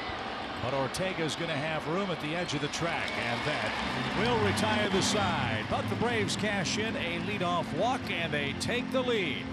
1-0.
Out with the Brave for a day experience. You'll step into the visiting locker room Thursday, September 27th at SunTrust Park. You'll button up your personalized Braves uni, lace up your cleats, and take the field like your favorite player. Sign up today at Braves.com/Brave for a day. 1-0 Atlanta in Game 4. It's Jesse Biddle's turn to pitch. He's on for game number 45. 13 times this year he has gone more than 1 inning and has a 1 ERA in those 13 outings. He went 2 innings here 3 nights ago. Gave up 2 hits, no runs or walks, struck out 4. So fans might ask, why is Brian Snitker taking Kevin Gossman out after he's thrown 5 innings of 1-hit baseball? I think the answer is, if you look at his last 3 games, you get a pretty good idea. 8 innings last time out against the Pirates, 6 innings at home against Miami, 8 innings against Milwaukee on August the 10th. Just a guess. We'll find out for sure when Kelsey talks with Brian after the game on Braves Live. And Galloway might have cracked his bat as that one's fouled at first. It's 2 balls and a strike. Don't forget to stick around for the 7th inning stretch presented by Synovus, Bank of Here.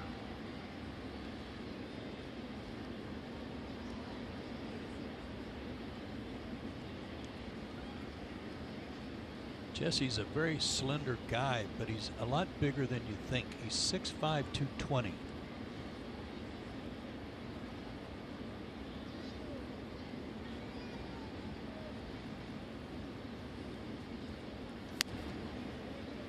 Rushed up at 95, but it missed. Ball 3.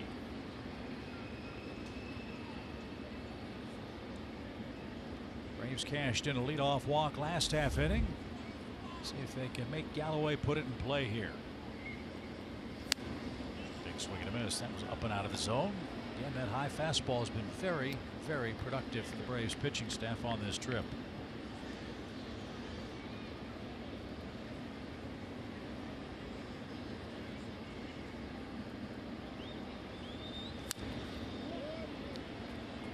Love seeing the right sleeve of Jesse Biddle. You see who he has on his thank you patch on his right arm.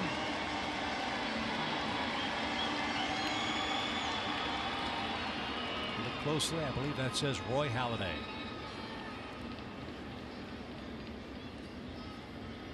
And it is a leadoff walk. So Miami has the tying run at first with Ortega coming up.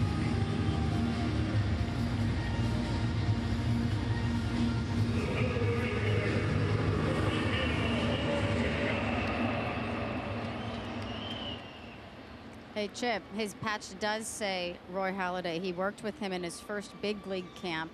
Roy had just retired from the Phillies, and they wanted him to work with him, with Jesse, and he had just had a first rough season in Double-A, and he said it was his first time dealing with some failures as a professional. So he said Roy really helps him with the mental aspect of how to cope with stuff like that and to take everything one step at a time. And he said the best piece of advice that he gave him was put your left foot in front of your right foot and your right foot in front of your left foot and keep going. And he said he was one of his favorite players growing up, being from Philadelphia. That's a good one to have. What a nice tribute. Great pitcher Roy Halladay was. And if anybody knows about dealing with adversity, it would have been Roy Halladay, who was a major league pitcher and was getting clubbed around and had to go all the way back down to A ball to rework his mechanics and his arm slot, figure that out, and then went on to become one of the dominant pitchers for the Phillies during their great run. And taken from us far too soon. Here's Ortega, runner at first, nobody out. And that one served toward left. Acuna on the run, makes a sliding catch. And there's the first out.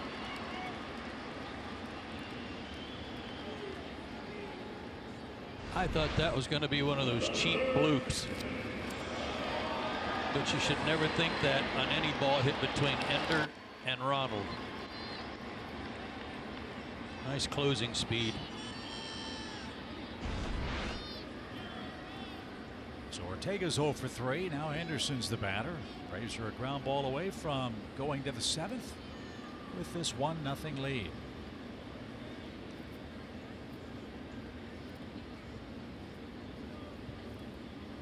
I can't remember a time with the Braves where we've seen so many one run or 1-0 games. Isn't that the truth? Atlanta won the first game of the road trip in Pittsburgh 1-0. Lost a 1-0 game here. Won a 2-1 game in Pittsburgh. Lead 1-0 today. Pirates had a rash of those in that series they had with the Cubs before Atlanta came to town. Yeah, they were in a stretch of 7 runs in 7 games before they broke out against Milwaukee.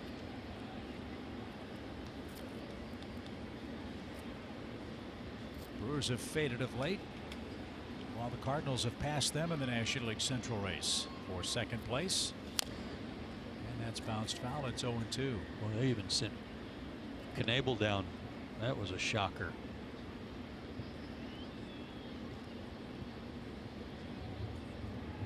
Wild card race extremely tight.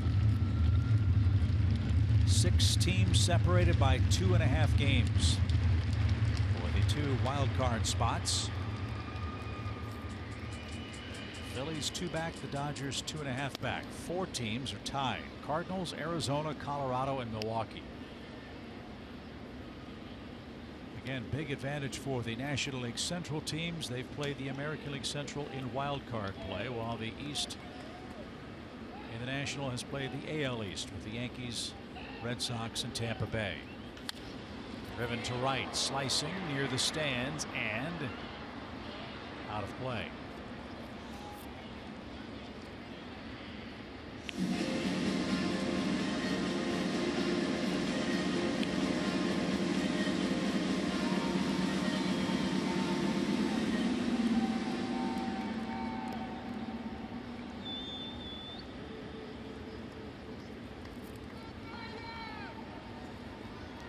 Dietrich is on deck. Galloway, the runner at first. Strike. strike three at the top of the zone, and Anderson didn't think so. Gave up on that high breaking ball. Fielded Colbert didn't give him the benefit of the doubt. It was right at the top of the zone. Woo. Big hook. And fish generally don't like hooks. Just saying. Yeah. And Anderson is rung up for the second time. He's 0 for 3, and here's Dietrich. Anderson's a tall guy with a tall zone.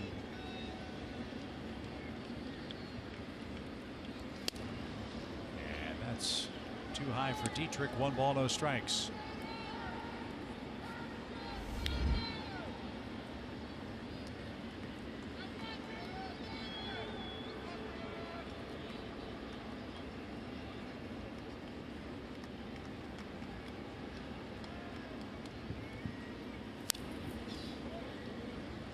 Would like to have that one back.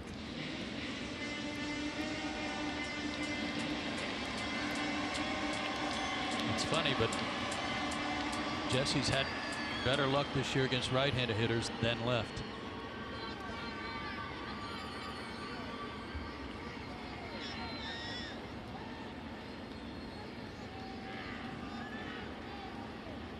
On the way with a good lead. The pitch right there, a strike.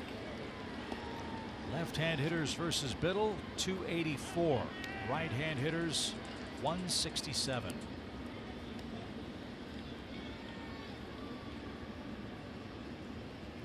Camargo moves way off the line from third. He's playing shortstop at the moment. Dansby behind the bag.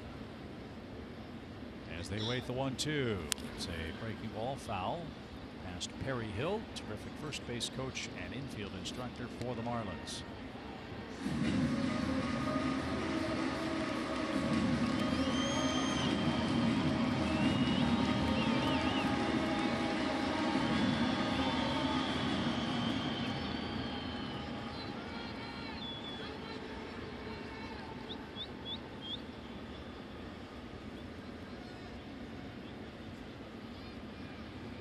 The 1-2 pitch from Biddle.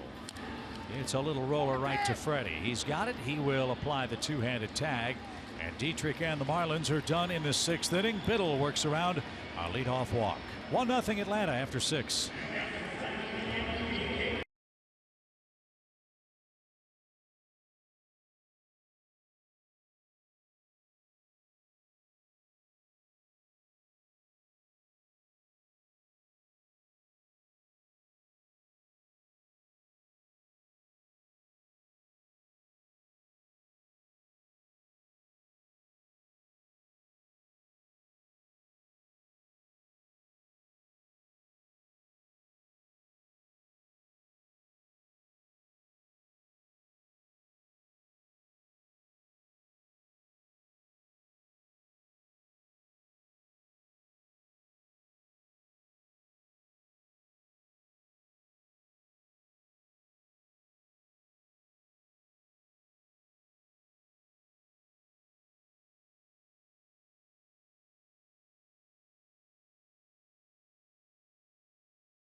The corners feature, today's starter was Kevin Gausman. And another great outing. And he was doing some painting, not always for strikeouts, but for easy outs on the infield, like that broken bat grounder. 5 innings, a 1-hit shutout ball, 1 walk, 5 strikeouts.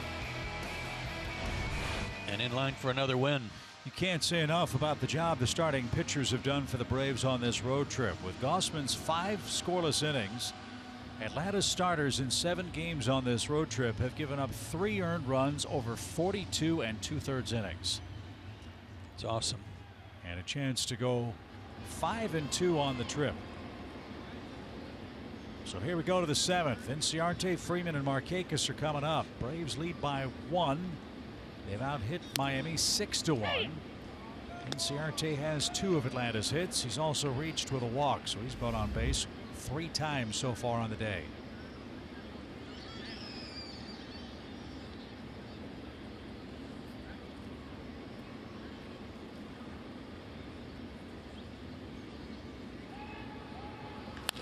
That's banged to first, and Dietrich to his right makes the play, 1 out.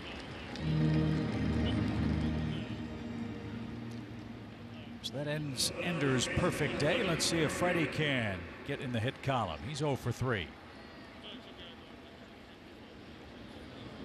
And 2 for 13 in this series. That is uncharacteristic of the way Freddie has pummeled Marlins pitching. Good sign last time up, that fly ball to left center.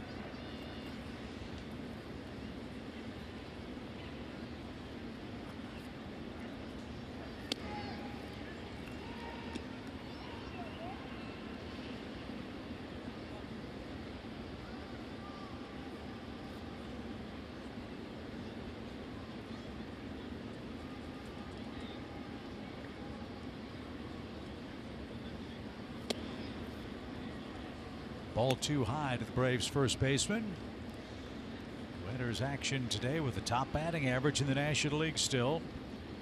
Started play at .317. He's at .315 right now. And that one back up the middle. And the man in the shift was Riddle, and he gets Freeman at first for the 2nd out. If Freddie had hit that and it was caught by Guerra for another comebacker, he might have thrown his helmet at him. Well, his approach is to take the ball through the middle. Unfortunately, the pitcher's been there twice, and Riddle was there once. And Nick Markakis is the batter. He's walked twice. He scored once.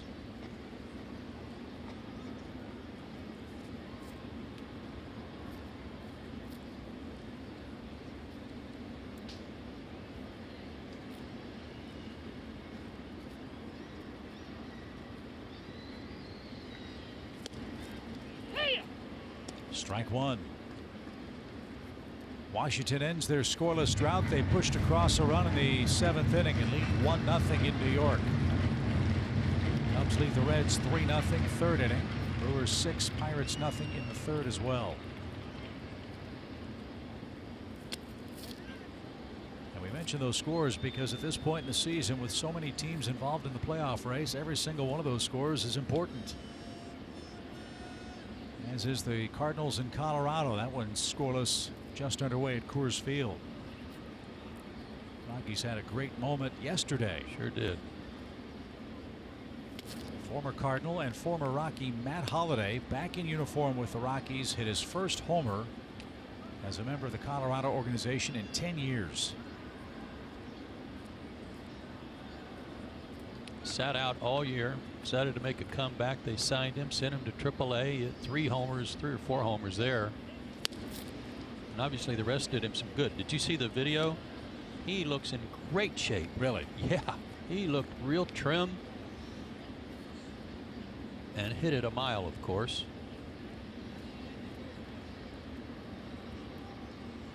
So the Rockies won 9-1 over the Cardinals yesterday, snapping St. Louis's 8-game road win streak.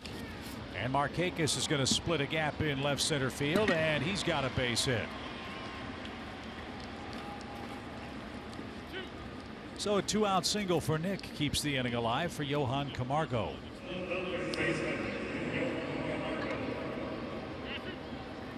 .158 hits for the Braves right fielder now. And Camargo 0 for 3, digs in. Yeah, he's due. Camargo's due. He's 0 for his last 10.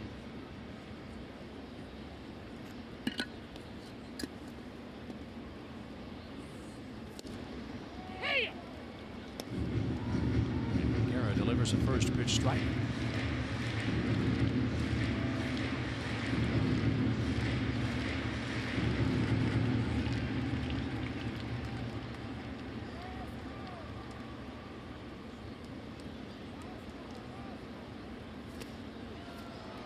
Nice breaking ball.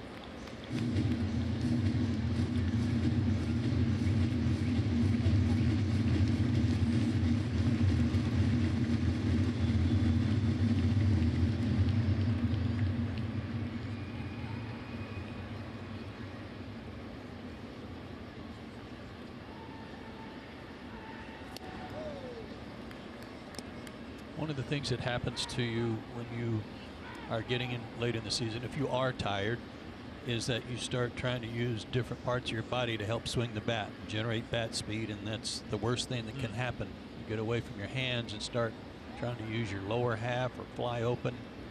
You're using your trunk to help get the bat around, and that's not a good thing. Usually you're starting your swing a little too soon in an effort to do that, and you get fooled or you're chasing bad pitches.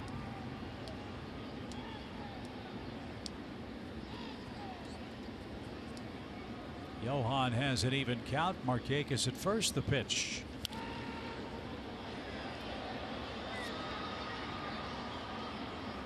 We've talked a lot about this crazy 3-week stretch. Through all of that, right now the Braves are 12-9 in the first 21 games of this 22 and 20 days run. Chance to win this one and head back home after a 5-2 trip. That would be a great week. And then lots of excellent baseball, we hope, at SunTrust Park. Hope you make your plans to join us on Tuesday night. The Tampa Bay Rays are in town for the first 2. Yeah, this is what we've all been waiting for. Yeah. All of us as fans, is these competitive, meaningful games in September. And especially with the competition level that's coming to town. Man, oh man, great time to be at the ballpark. Yeah, Tampa Bay with as many wins as the LA Dodgers are coming in starting Tuesday night. 2-game series with the Rays. The Cubs are back on the 30th for a makeup game. That's a 7:35 start. Then Pittsburgh Friday, Saturday, Sunday, September 2nd, a 5:05 game. Then we've got the Red Sox in town. A 1:05 game, a 7:35 game, and then a 12:10 game on Wednesday before we head west. And a swing and a miss retires Johan Camargo. Markakis left stranded. It's the 7th inning stretch presented by Synovus, the Bank of Here. Rebecca's standing by in our Atlanta studios with the Braves up 1-0.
Nothing Atlanta as we head to the bottom of the 7th inning. Joe, we talked a lot about how great the Braves starters have been on this road trip. The relief corps has been outstanding too.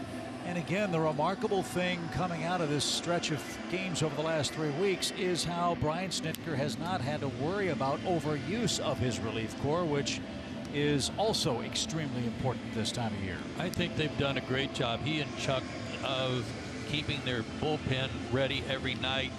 And again, they have no control over guys who might get a little sore or what have you, but from a rest standpoint, they've not overused anyone, and guys should be ready to go. I think over that stretch of games you were talking about, the bullpen ERA is like 188.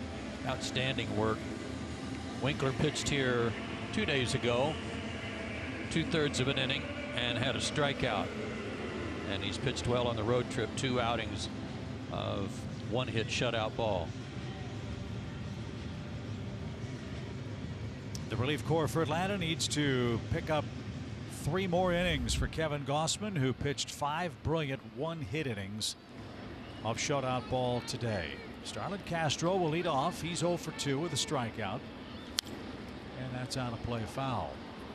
That's right. The Braves have 1-hit Miami to this point through 6 innings. Their hit is by their starting pitcher, who's no longer in the game, Pablo Lopez. It came with 2 outs in the 3rd. Biddle went an inning, a walk and a strikeout. And Winkler misfires to Castro. 1-1 your count.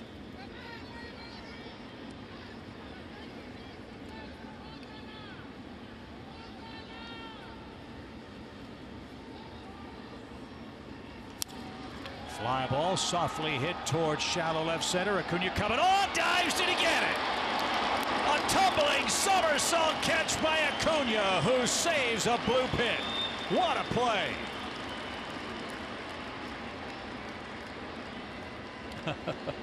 That was another awesome catch. He was shaking his hand, his glove hand. I don't know if it got pinned under him or not. But watch this.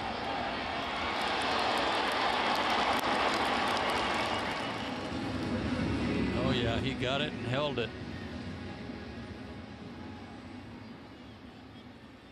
Great play.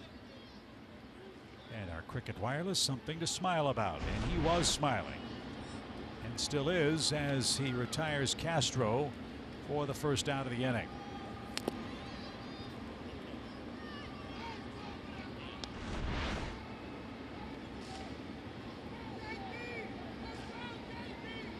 Fully laid out for it. And with the rolls, having to hang on to it. Downstairs for JT Riddle, ball 2. Well, you can see why the Marlins were asking for Ronald Acuna in any trade discussions the Braves had in the offseason. And you can see why the Braves said thank you, but no thank you. As Acuna has done it all against Miami in 2018. 7 homers, 18 RBIs, 25 hits. Great catch.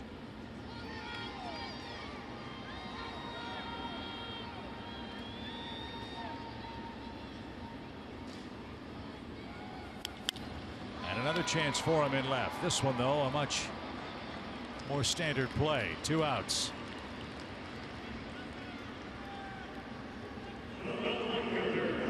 And here's Dean. He's 0 for 2. He struck out his last time up.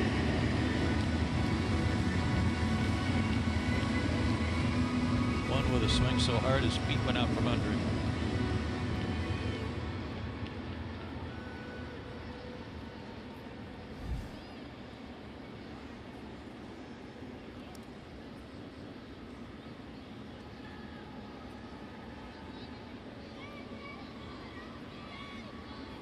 Hit over 300 at AAA for the New Orleans Baby Cakes. That's the name of the Marlins AAA franchise.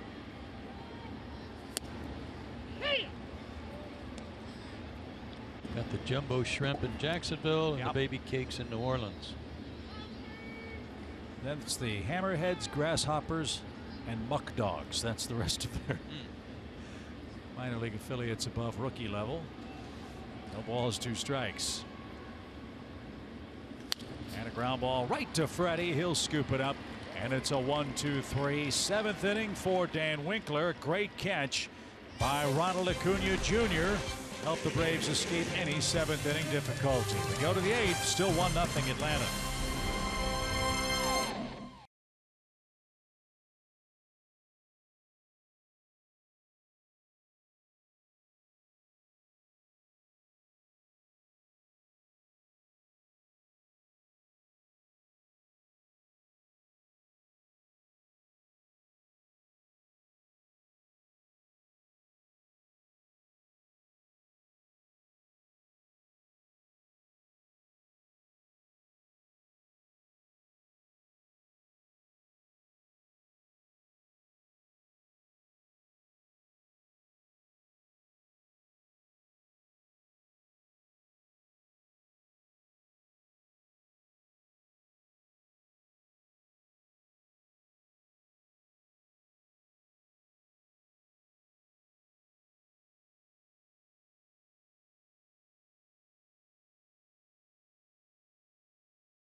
To the opponents, not just with his bat, but with his feet and with his glove. Here's an example on our StatCast AI powered by AWS.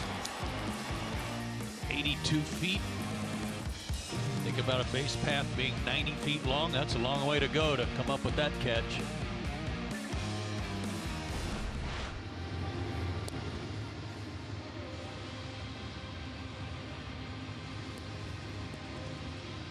Yeah, he should be looking at those highlights. I think he might have been. Great catch. As Atlanta will go to work against the Marlins bullpenner Drew Rosinski. Seen him a couple of times in this series. He's pitched an inning and a third of 1 hit, 2 strikeout ball.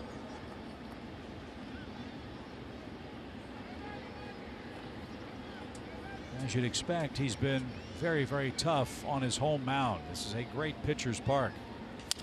But he serves up a ground ball on the first pitch to Charlie Culberson as Atlanta looks for some 8th inning insurance. And Charlie has a leadoff single. Right on that breaking ball.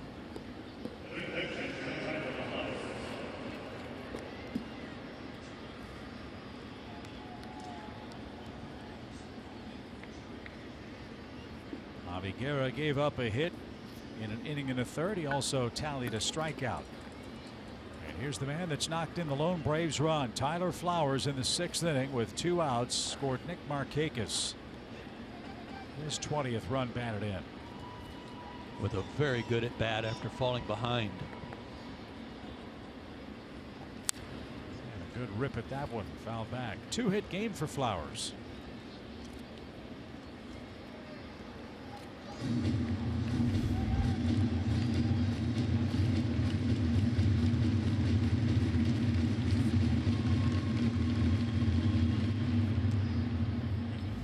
It's his 9th multi-hit game of the year, his 8th 2-hit game.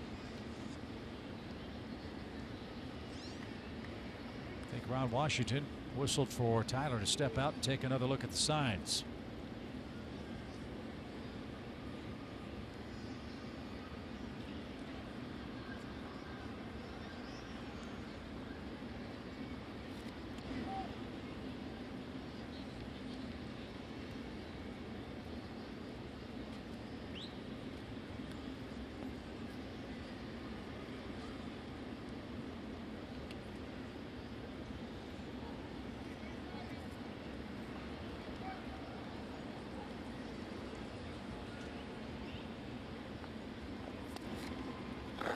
Ball 1, strike 1.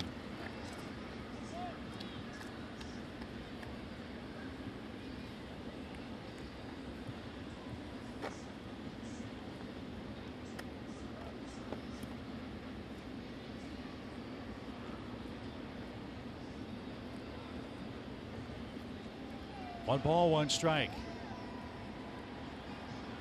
They just announced the attendance.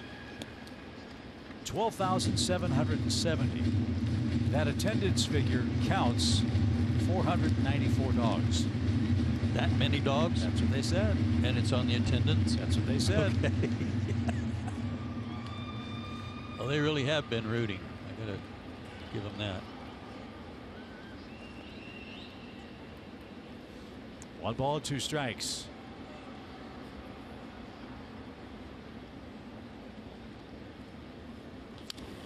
And bounced foul.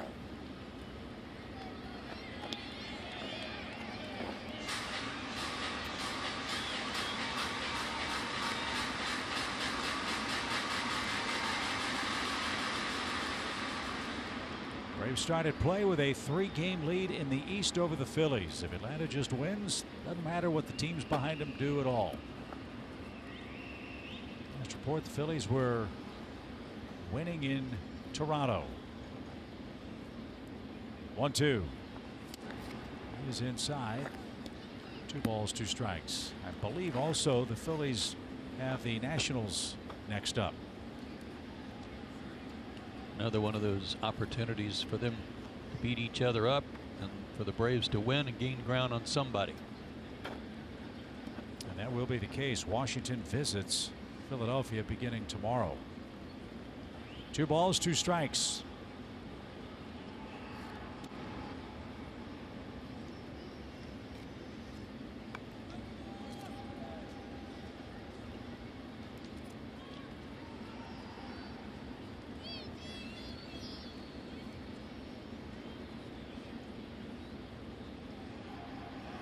Charlie led off the 8th inning with a single. He stands at first with nobody out. He's going, and it's bounced toward the Marlins dugout.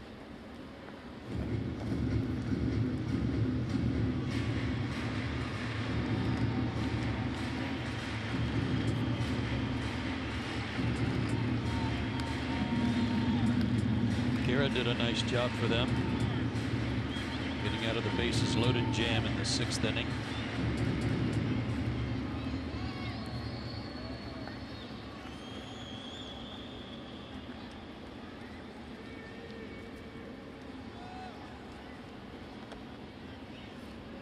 Braves have left 9 men on base again today so far.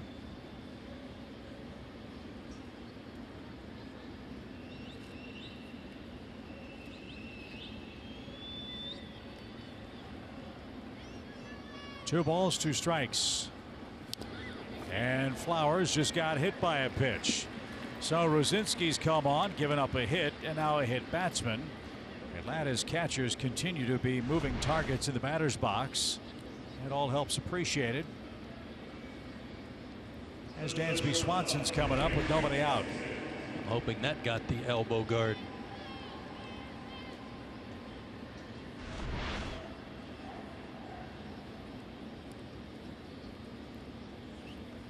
That's the 8th time Tyler's been hit. Kurt Suzuki's been plunked 11 times.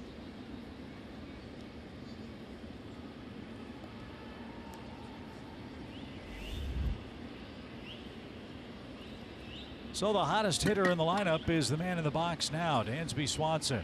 He's 0 for 2 in this game, but 3 homers in his last 20 at bats. And he showed bunt, and it's foul. Ozzie Albies has grabbed a bat and would pinch it for Dan Winkler next.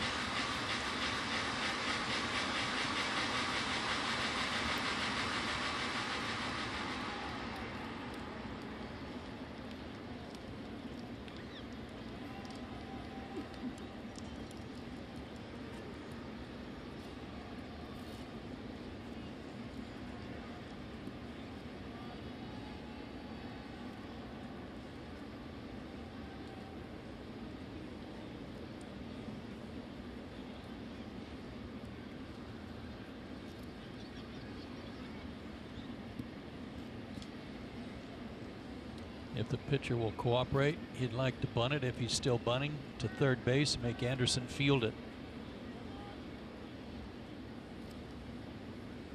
And that's exactly where Dansby put it. Perfect execution and a close play at first. But a sacrifice for Swanson has the Braves in business. Second and third, one out. That's how you play winning playoff type baseball. Get them over. Now it's up to Ozzie and company to get them in. Yeah, again, all of these at bats become so important this time of year. Very playoff type atmosphere at bats. Great execution by Swanson.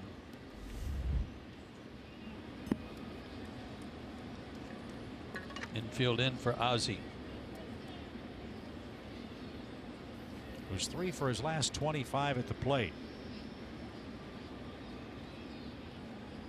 1-0 Atlanta. And he didn't get the breaking ball. Strike one. He's been all right as a pinch hitter, though. 3 for 3.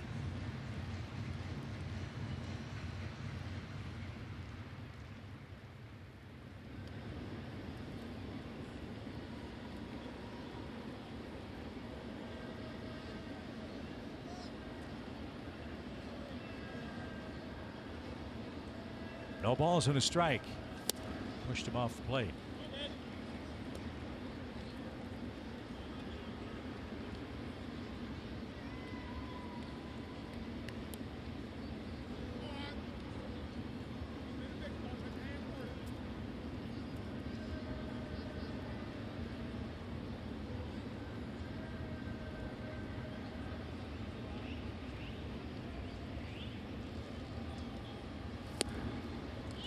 Off speed had him fooled. It's 1-2. Yeah, both swings, same thing.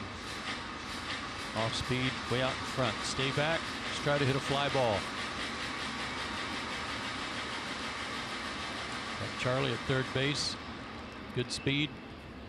Doesn't even have to be a warning track fly ball.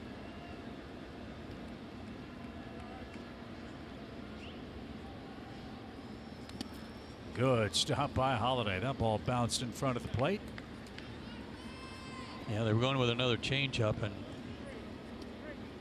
Brzezinski wanted to make sure he didn't make a mistake with it. Nice save.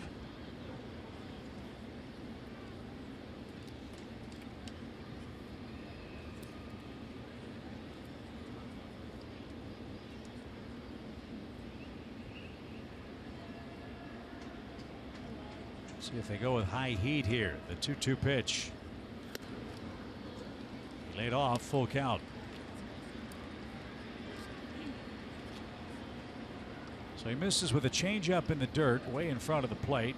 Then blows a high fastball 6 inches too high. Now what do they do? Well, they're desperate for an out here, and they really want to strike out with Acuna coming up. They don't want to load him up. Not trying to trick him. They got to have a strike.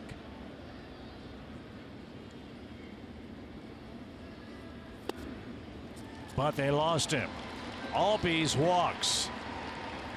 So the bases are loaded for the Braves again. Third inning, that's happened. And now the top of the order is coming up. Manage your dream team in franchise mode and get weekly stats, roster updates, and more. RBI Baseball 18 is available now. Learn more at RBIGame.com. Rated E for everyone.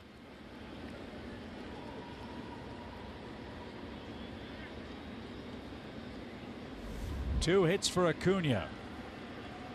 They've started him with a lot of off-speed breaking stuff today. He was looking for it in the 5th inning and singled on one.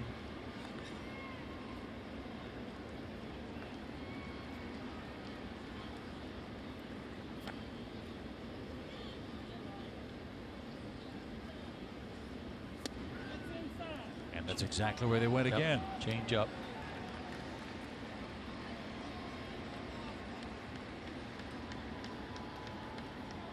Reel him in, Ronald. Culberson, Flowers, and Albies the runners.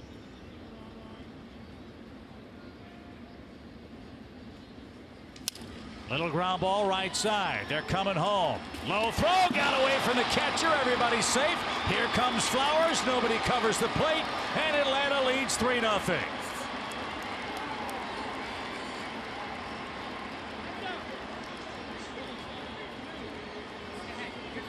The pitcher had to go over to first to cover first because of the ground ball to Dietrich so wide of the bag. He made a bad throw, and Holliday got hammered trying to block and get the tag or get the force out. Remember, they only had to keep his foot on the plate and catch the throw, but it was a horrible throw. So nobody to cover home with the pitcher at first. What a break. Albies all the way around to third on that play. Acuna's at first. The Braves add 2 insurance runs to lead 3-0. And now Enders the batter with a 2-hit, 1-walk game already. Atlanta 3, Miami nothing. As Acuna put the ball in play, and Dietrich had a range to his right. Through to the plate, and Atlanta cashed in a pair of runners.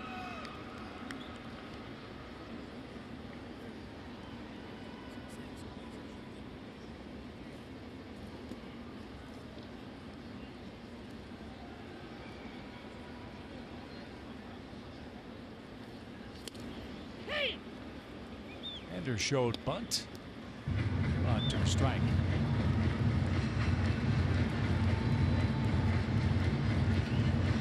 Hopefully Charlie's all right. He may have taken the worst of that in that side swipe with Holliday. Looks like he's okay.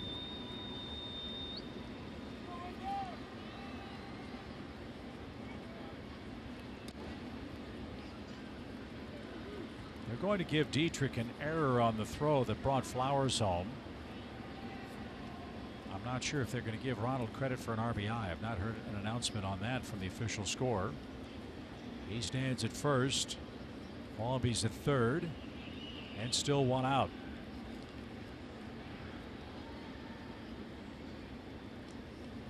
This is an inning where you look back and say, wow, the Braves really manufactured 2 runs. Culberson a single, Flowers hit by a pitch, Swanson a sacrifice, Albies walks, Acuna bounces into a forced play and a throwing error. And just like that, it's a 3-0 game. A couple of big runs and another one at third base.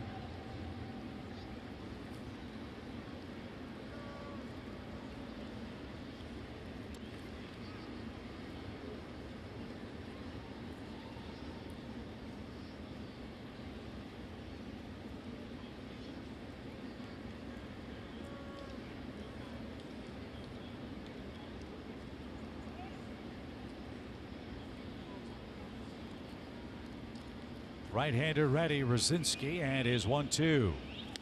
Stays upstairs, ball 2. Ender's been swinging so well. He's been staying back beautifully, making the pitchers come to him, and he's been reacting with his hands. He's one of the guys that's swinging the bat real well because he is staying back.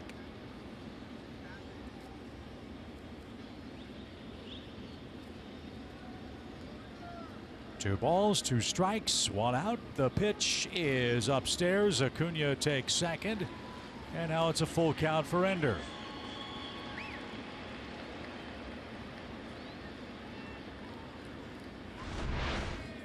Now a hit means 2 more runs.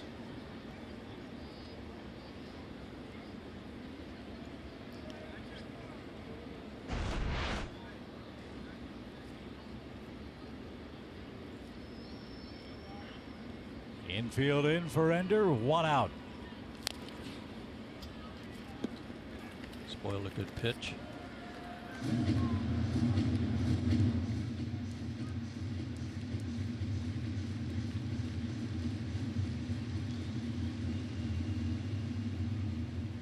Marlins don't want to have to go to their bullpen again, but if Rosinski keeps piling up the pitches, they might have no choice. They do have action with Graves getting ready. And a fly ball hit toward left. Dean is there. There's the catch. Ozzie tags. Here comes a throw to the plate. It is close but late. And Acuna tags and moves up as well. A sacrifice fly for Inciarte. And the Braves pick up their 4th run.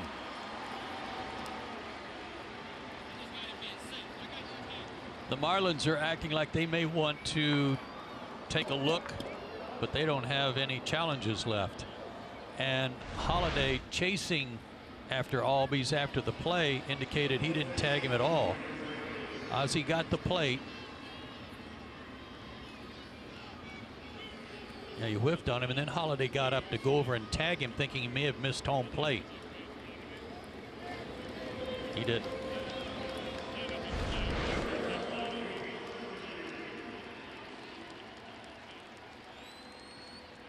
Well, they don't have any challenges, but the umpire, the crews are deciding.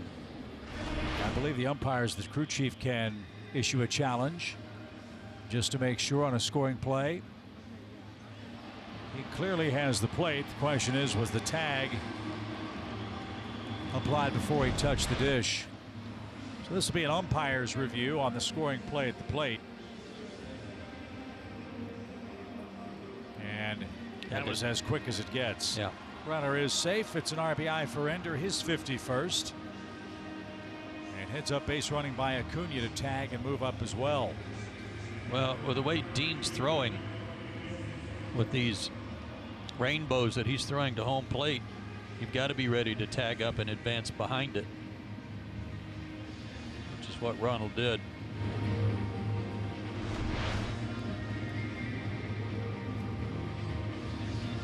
Yeah, clearly he's got the plate well before the tag. That's why the review was so quick.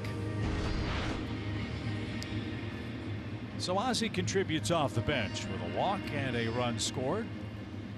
And now Freddie Freeman will hit with 2 outs.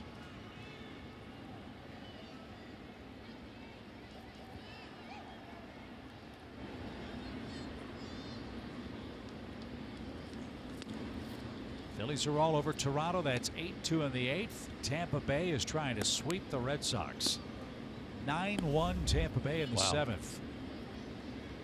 Tampa Bay is gunning for its 70th win, and they're 8th in a row.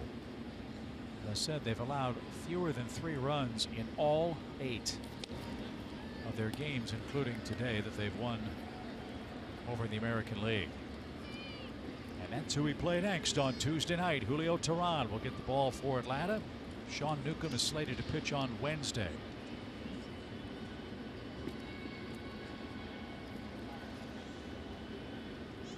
2 balls, no strikes.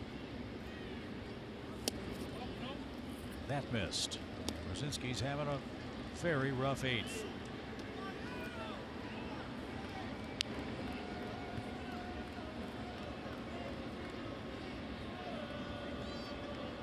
Guessing Freddie would have a green light with 2 outs.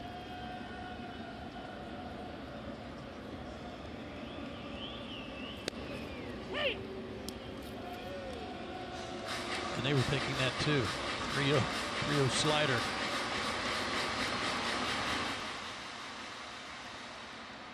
+12,000 in Miami. A good number of them Braves fans. They are chopping and chanting. That's echoing under the roof. As that's going to be hammered foul to the left. Full count.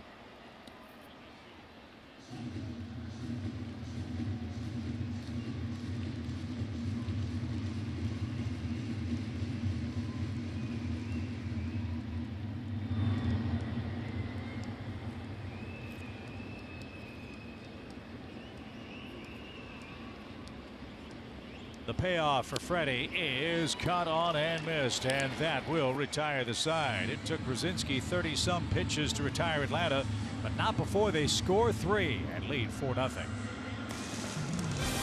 Atlanta Braves baseball is brought to you by Xfinity. Xfinity delivers the fastest internet with the best in-home Wi-Fi experience. And by Delta Airlines.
The Rays winning 7 straight games. Blake Snell and Nathan Eovaldi are the pitchers, and the Rays have had their way with Boston today. Kevin Kiermaier, who was injured when we saw Tampa Bay in early May, is back, and he brings home 2 runners to make it a 5-0 score. As we told you, they have an even bigger lead in the late innings down at Tropicana Field in St. Pete. Ozzie stays in the game to play second base. And now Dan Winkler has given way to Brad Brock. Braves now enjoy a 4-0 lead. This is exactly what Brian Snitker was hoping to see. Number 1, excellent starting work from Kevin Gausman, which he got. Kevin went 5 innings of 1-hit ball, and again, it's just an assumption. We'll know more after the game. But with as deeply as he's pitched into games, save him a few now. With the day off tomorrow, Brian Snitker can stack up his bullpen with the lead and get 4 innings of relief from 4 different pitchers to keep them sharp in preparation for Tuesday's game with the Rays. Brock just missed low to Holiday, and on the appeal he's got a 1-2 count. Brad Brock an inning here 2 days ago. He walked 3 and struck out the batter he needed to strike out with him loaded. No runs.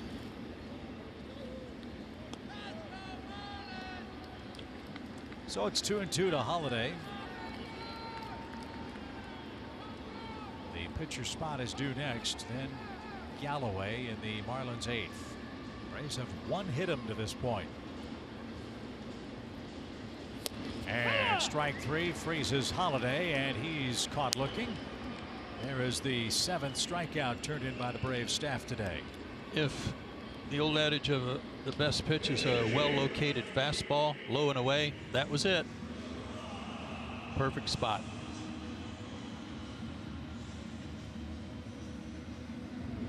Miguel Rojas. Rosinski went an inning. Gave up 3 runs on 1 hit.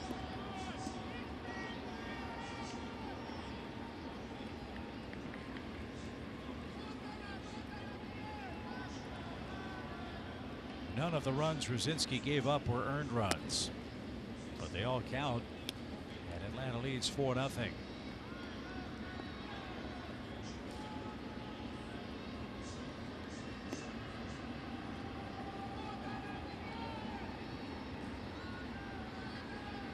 One 1-0 for Rojas. And down and away, ball 2.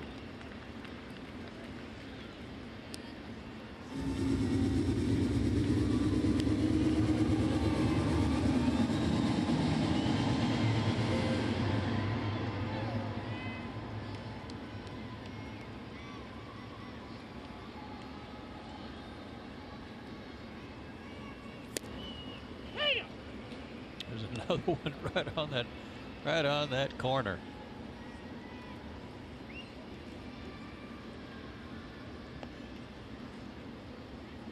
Rojas with a nice sentiment on his thank you patch on the right arm. Abuela, his grandmother. Pitch is fouled back. And Miggy Rowe, number 19, has had a breakout year for Miami. 4 homers in his career before this season. He's in double digits with 10. And over 100 hits as well for Miami. He plays against the Red Sox next. Then they've got Toronto and Philly the next 3 series. Little ground ball out to Ozzie. That scatters a dove on the infield, and that's the 2nd out. We're back to the gridiron next weekend. Can you believe it? No. ACC Saturdays on South kicks off with Georgia Tech taking on Alcorn State. You can catch all the action Saturday starting at 12:30 Eastern on Fox Sports South, streaming live on the Fox Sports app, and it's all brought to you by your local Ford dealer. Like the Braves 2019 schedule, it's here. Yes, indeed. And if you haven't seen that Great promotional video. It's out there on social media. Just tremendous work by the Braves marketing department, talking about the excitement of what's in tap for the Braves in 2019, playing the American League Central and interleague play. Yeah, it's really fun. 1-0 pitch right there from Galloway. The Marlins are going to Boston tonight after the game. They're spending their off day up there before they start their series. I wonder if the Braves might do that last week of the season. You know, just from a rest standpoint, the Braves play their last home game against the Phillies on September 23rd. Then they have a day off and then travel to New York, finish up with the Mets and Phillies. But if the team left on Sunday after the game, much like the Marlins are doing today, you have a whole day off in New York, I'll say, and enjoy that whole off day. Well, that's a question for the great traveling secretary of the Braves, Jim Lovell, and we'll try to answer that when we get home. Atlanta Braves baseball is sponsored by your local Ford dealer and the Georgia Lottery.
Day brought to you by Georgia Power. There's a special Los Bravos ticket package that includes game ticket and a custom flag. And the Braves will be wearing their special Los Bravos jerseys when the Washington Nationals are in town. Go to Braves.com/Los Bravos and get your tickets today. Final inning of Players Weekend here in Miami for the Braves and Marlins. Braves are up 4-0, trying to split these two games and head home with a 5-2 road trip through Pittsburgh and South Florida.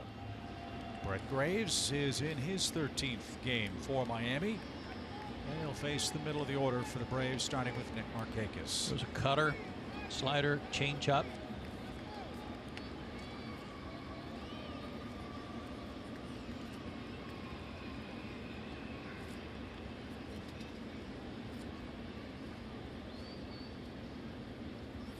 I don't know how many prospects or players the Marlins might bring up for September, you know, to check out, see what they can do over the last month. But one thing about those call-ups, that's expensive. It sure is. And I say that with respect to service time, not service time, with per diem, travel money, expenses, salary being hiked up. 1 ball, 1 strike for Markakis. Yeah, if you think about it, if the major league, I don't remember what the major league minimum is off the top of my head. Let's say it's $600,000. That's $100,000 for a month for one player. Yeah, it's a lot. It adds up. So that'll be an interesting question for Miami. And for the Braves, I think they have a great luxury with what they can do with their minor league system, what with all the pitching they have. Fresh arms, so to speak, are always welcome any time of year, but especially in August and September.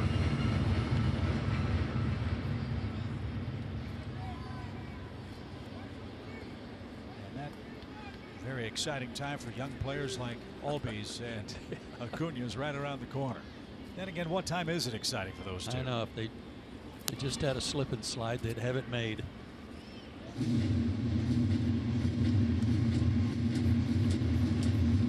Well, like I said, as young as this team is trending, which is so exciting and so fun, we may have to have a timeout room on the plane.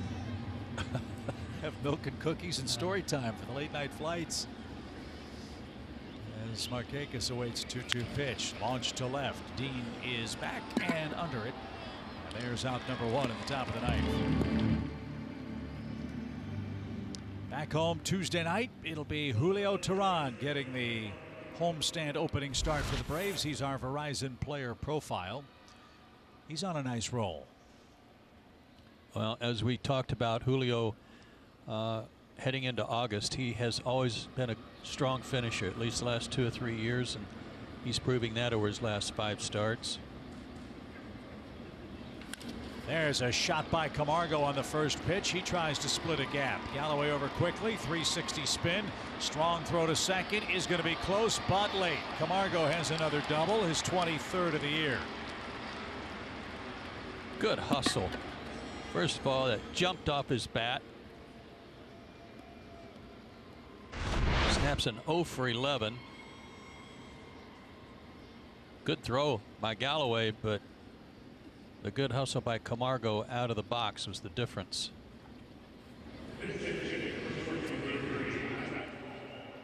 Almost a swim move there. Might have been the swim move.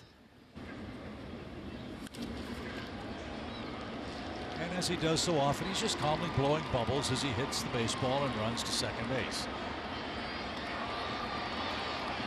Hit the bag with his left hand.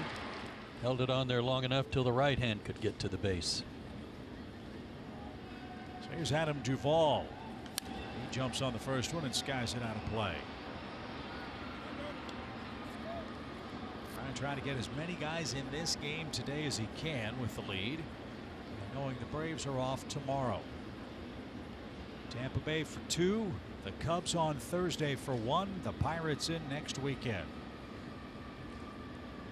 Then the Red Sox Monday, Tuesday, Wednesday.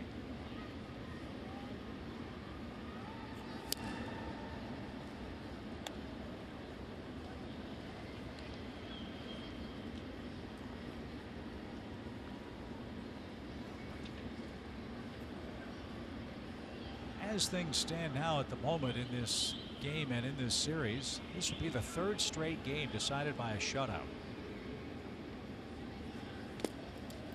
Braves won 5-0. Miami won 1-0. And this one 4-0. Yesterday's game was 3-1. It's the 3rd game of this series by shutout.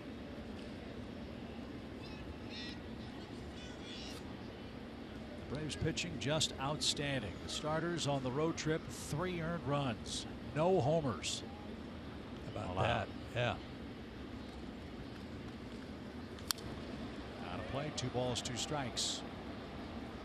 Pulling for this guy, get some knocks, kind of get back on track. His numbers in a Braves uniform not anywhere indicative of what he is capable of. 4 for 32, all singles. I thought he tied the game here a couple of nights ago with a drive to right field. I think he did too. Said he hit it really well, just didn't carry enough. The 2-2 pitch is swung on, tipped and caught. And Duvall is down in a pinch in the 9th inning. 2 outs. And here's Tyler Flowers, who's had a very productive day. 2 singles, an RBI, a hit by pitch, and a run scored for the Braves catcher. Huge base hit to drive in Markakis with that first one.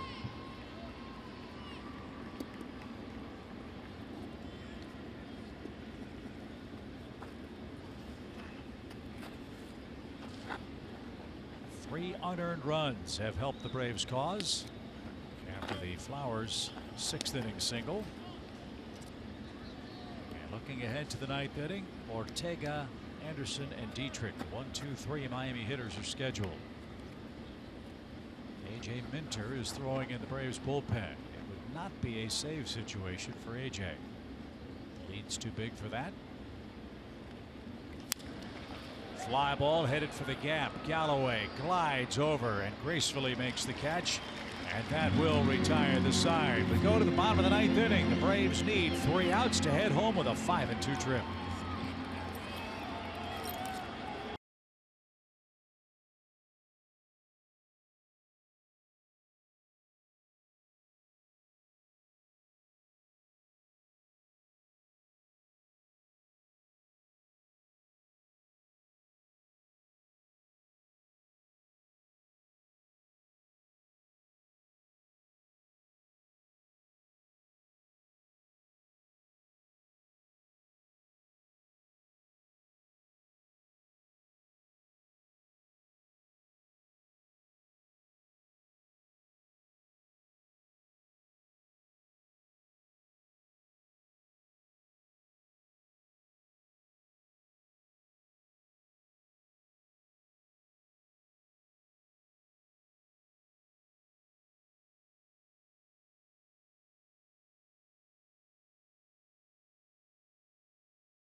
For the bottom of the 9th.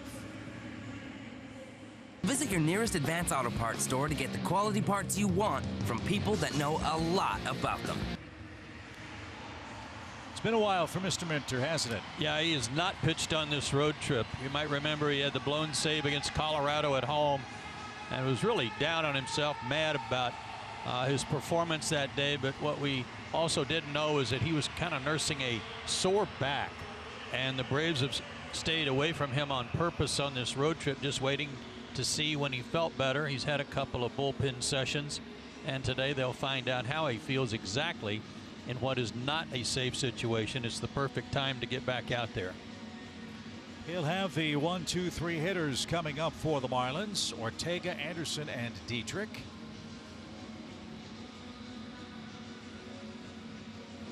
A win today gives the Braves a 13-9 record over this 22 games in 20 days stretch. Cannot emphasize enough how impressive that is. Sure is.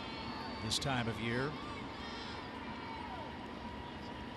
We're not there yet. Got to get 3 outs from A.J. Minter. First one at 96 was high, ball 1.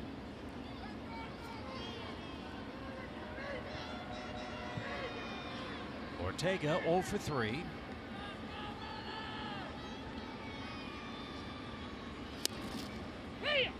Right there at 96 for an even count.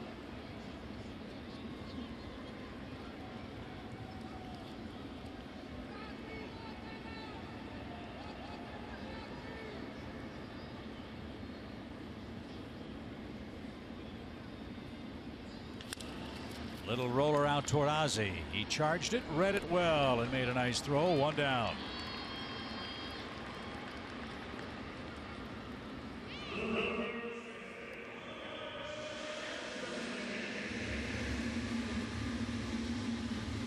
Ten straight have been retired by the Atlanta staff.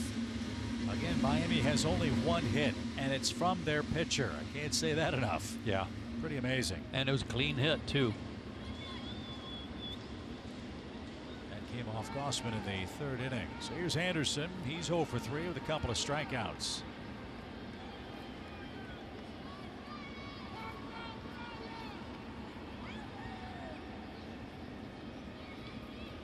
Love some of the cute pictures they're putting up of these Marlins players in their younger days on the scoreboard down the left field line. They've got a shot of Brian when he must have been 5, maybe 6 years old in his Little League uniform.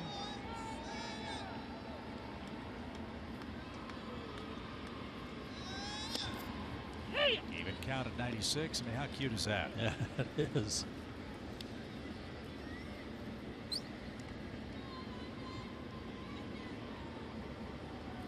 I'm sure neither he nor his parents could have ever dreamed at that point that picture was taken that he'd be having a great rookie year in the major leagues. Swing and a miss, 1 ball, 2 strikes. That's what's so great about this game. Watch the Little League World Series. How many of those kids are going to play professional baseball? How many, if any of them, will get to the show and star like Todd Frazier did?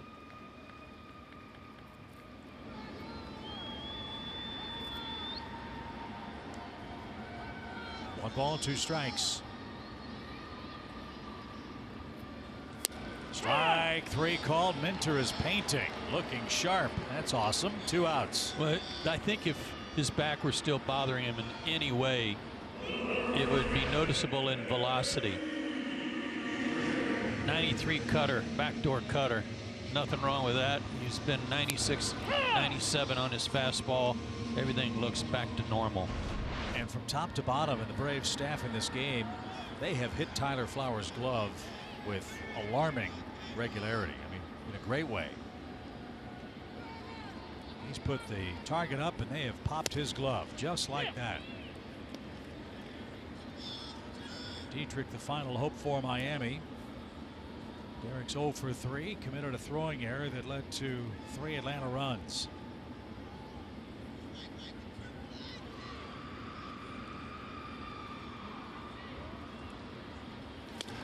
The Braves are a strike away from their 14th win against the Marlins this year, which would tie the all-time franchise record.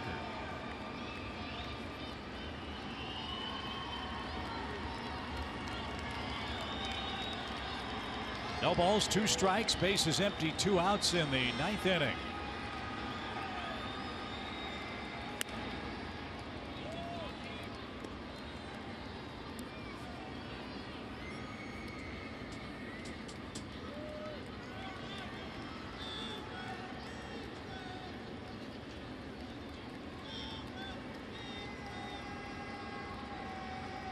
Dietrich digs in. Now the 1-2. Ground ball. Ozzie can't get it. And Dietrich with a 2-strike pitch keeps the game alive for Miami. That's the Marlins' 2nd hit of the game and their 1st since the 3rd inning.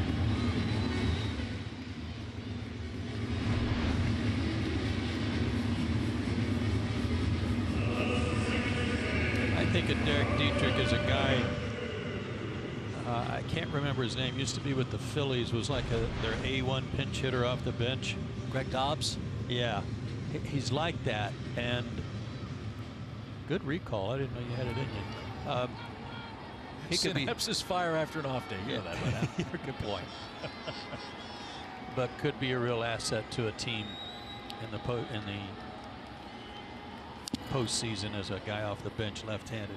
Yeah, I wonder if he's been either placed on waivers or claimed. I don't know the answer to that. Yeah. But I'm with you. He can hit. And he's got home run power too. 15 of those. Again, playing in this park, that's a lot.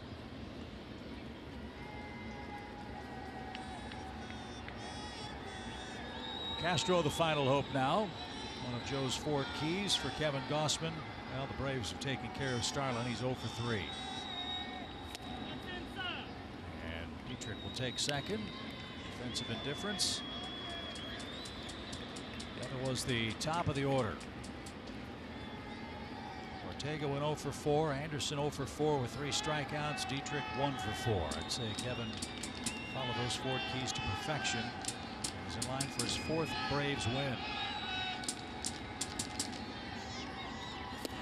And now again, the Braves a strike away for Starlin Castro.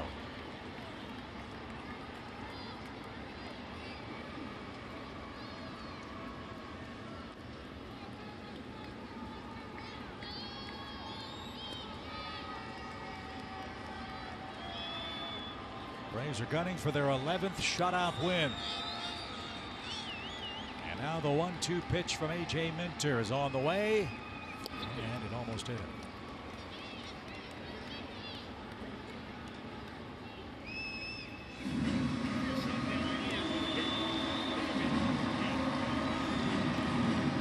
Seventh out, they say, is the toughest one in the game to get.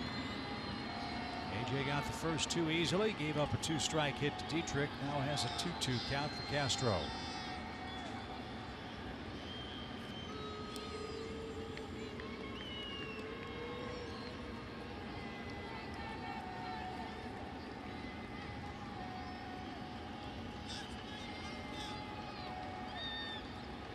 Now we're ready to go. Bounced foul past Freddie Gonzalez. Well, we get home on Tuesday with a couple of great crowds. Braves can go over 2 million in attendance. In their second season at SunTrust Park. The Braves have 19 home games left. As you said, Joe, you're right. This is what we've all been waiting for. So hope you'll join us. Come see your first place Braves in another long homestand. Just 2 homestands left.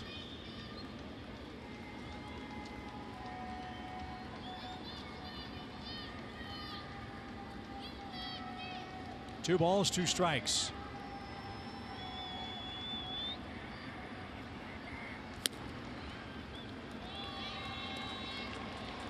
No walks.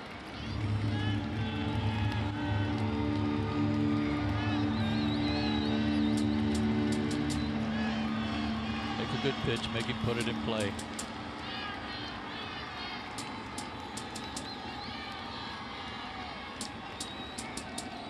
Now it's 3-2. And a swing and a miss. That's your ball game. The Braves split the series in Miami.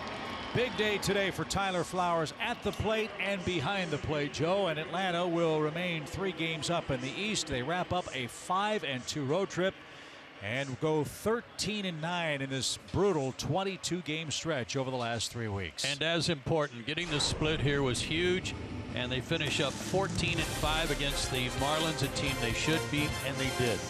And that is your Coors Light refreshing finish on Bark at the Park Day. Atlanta was in a nip and tuck fight until the 6th inning when Flowers brought home Nick Markakis.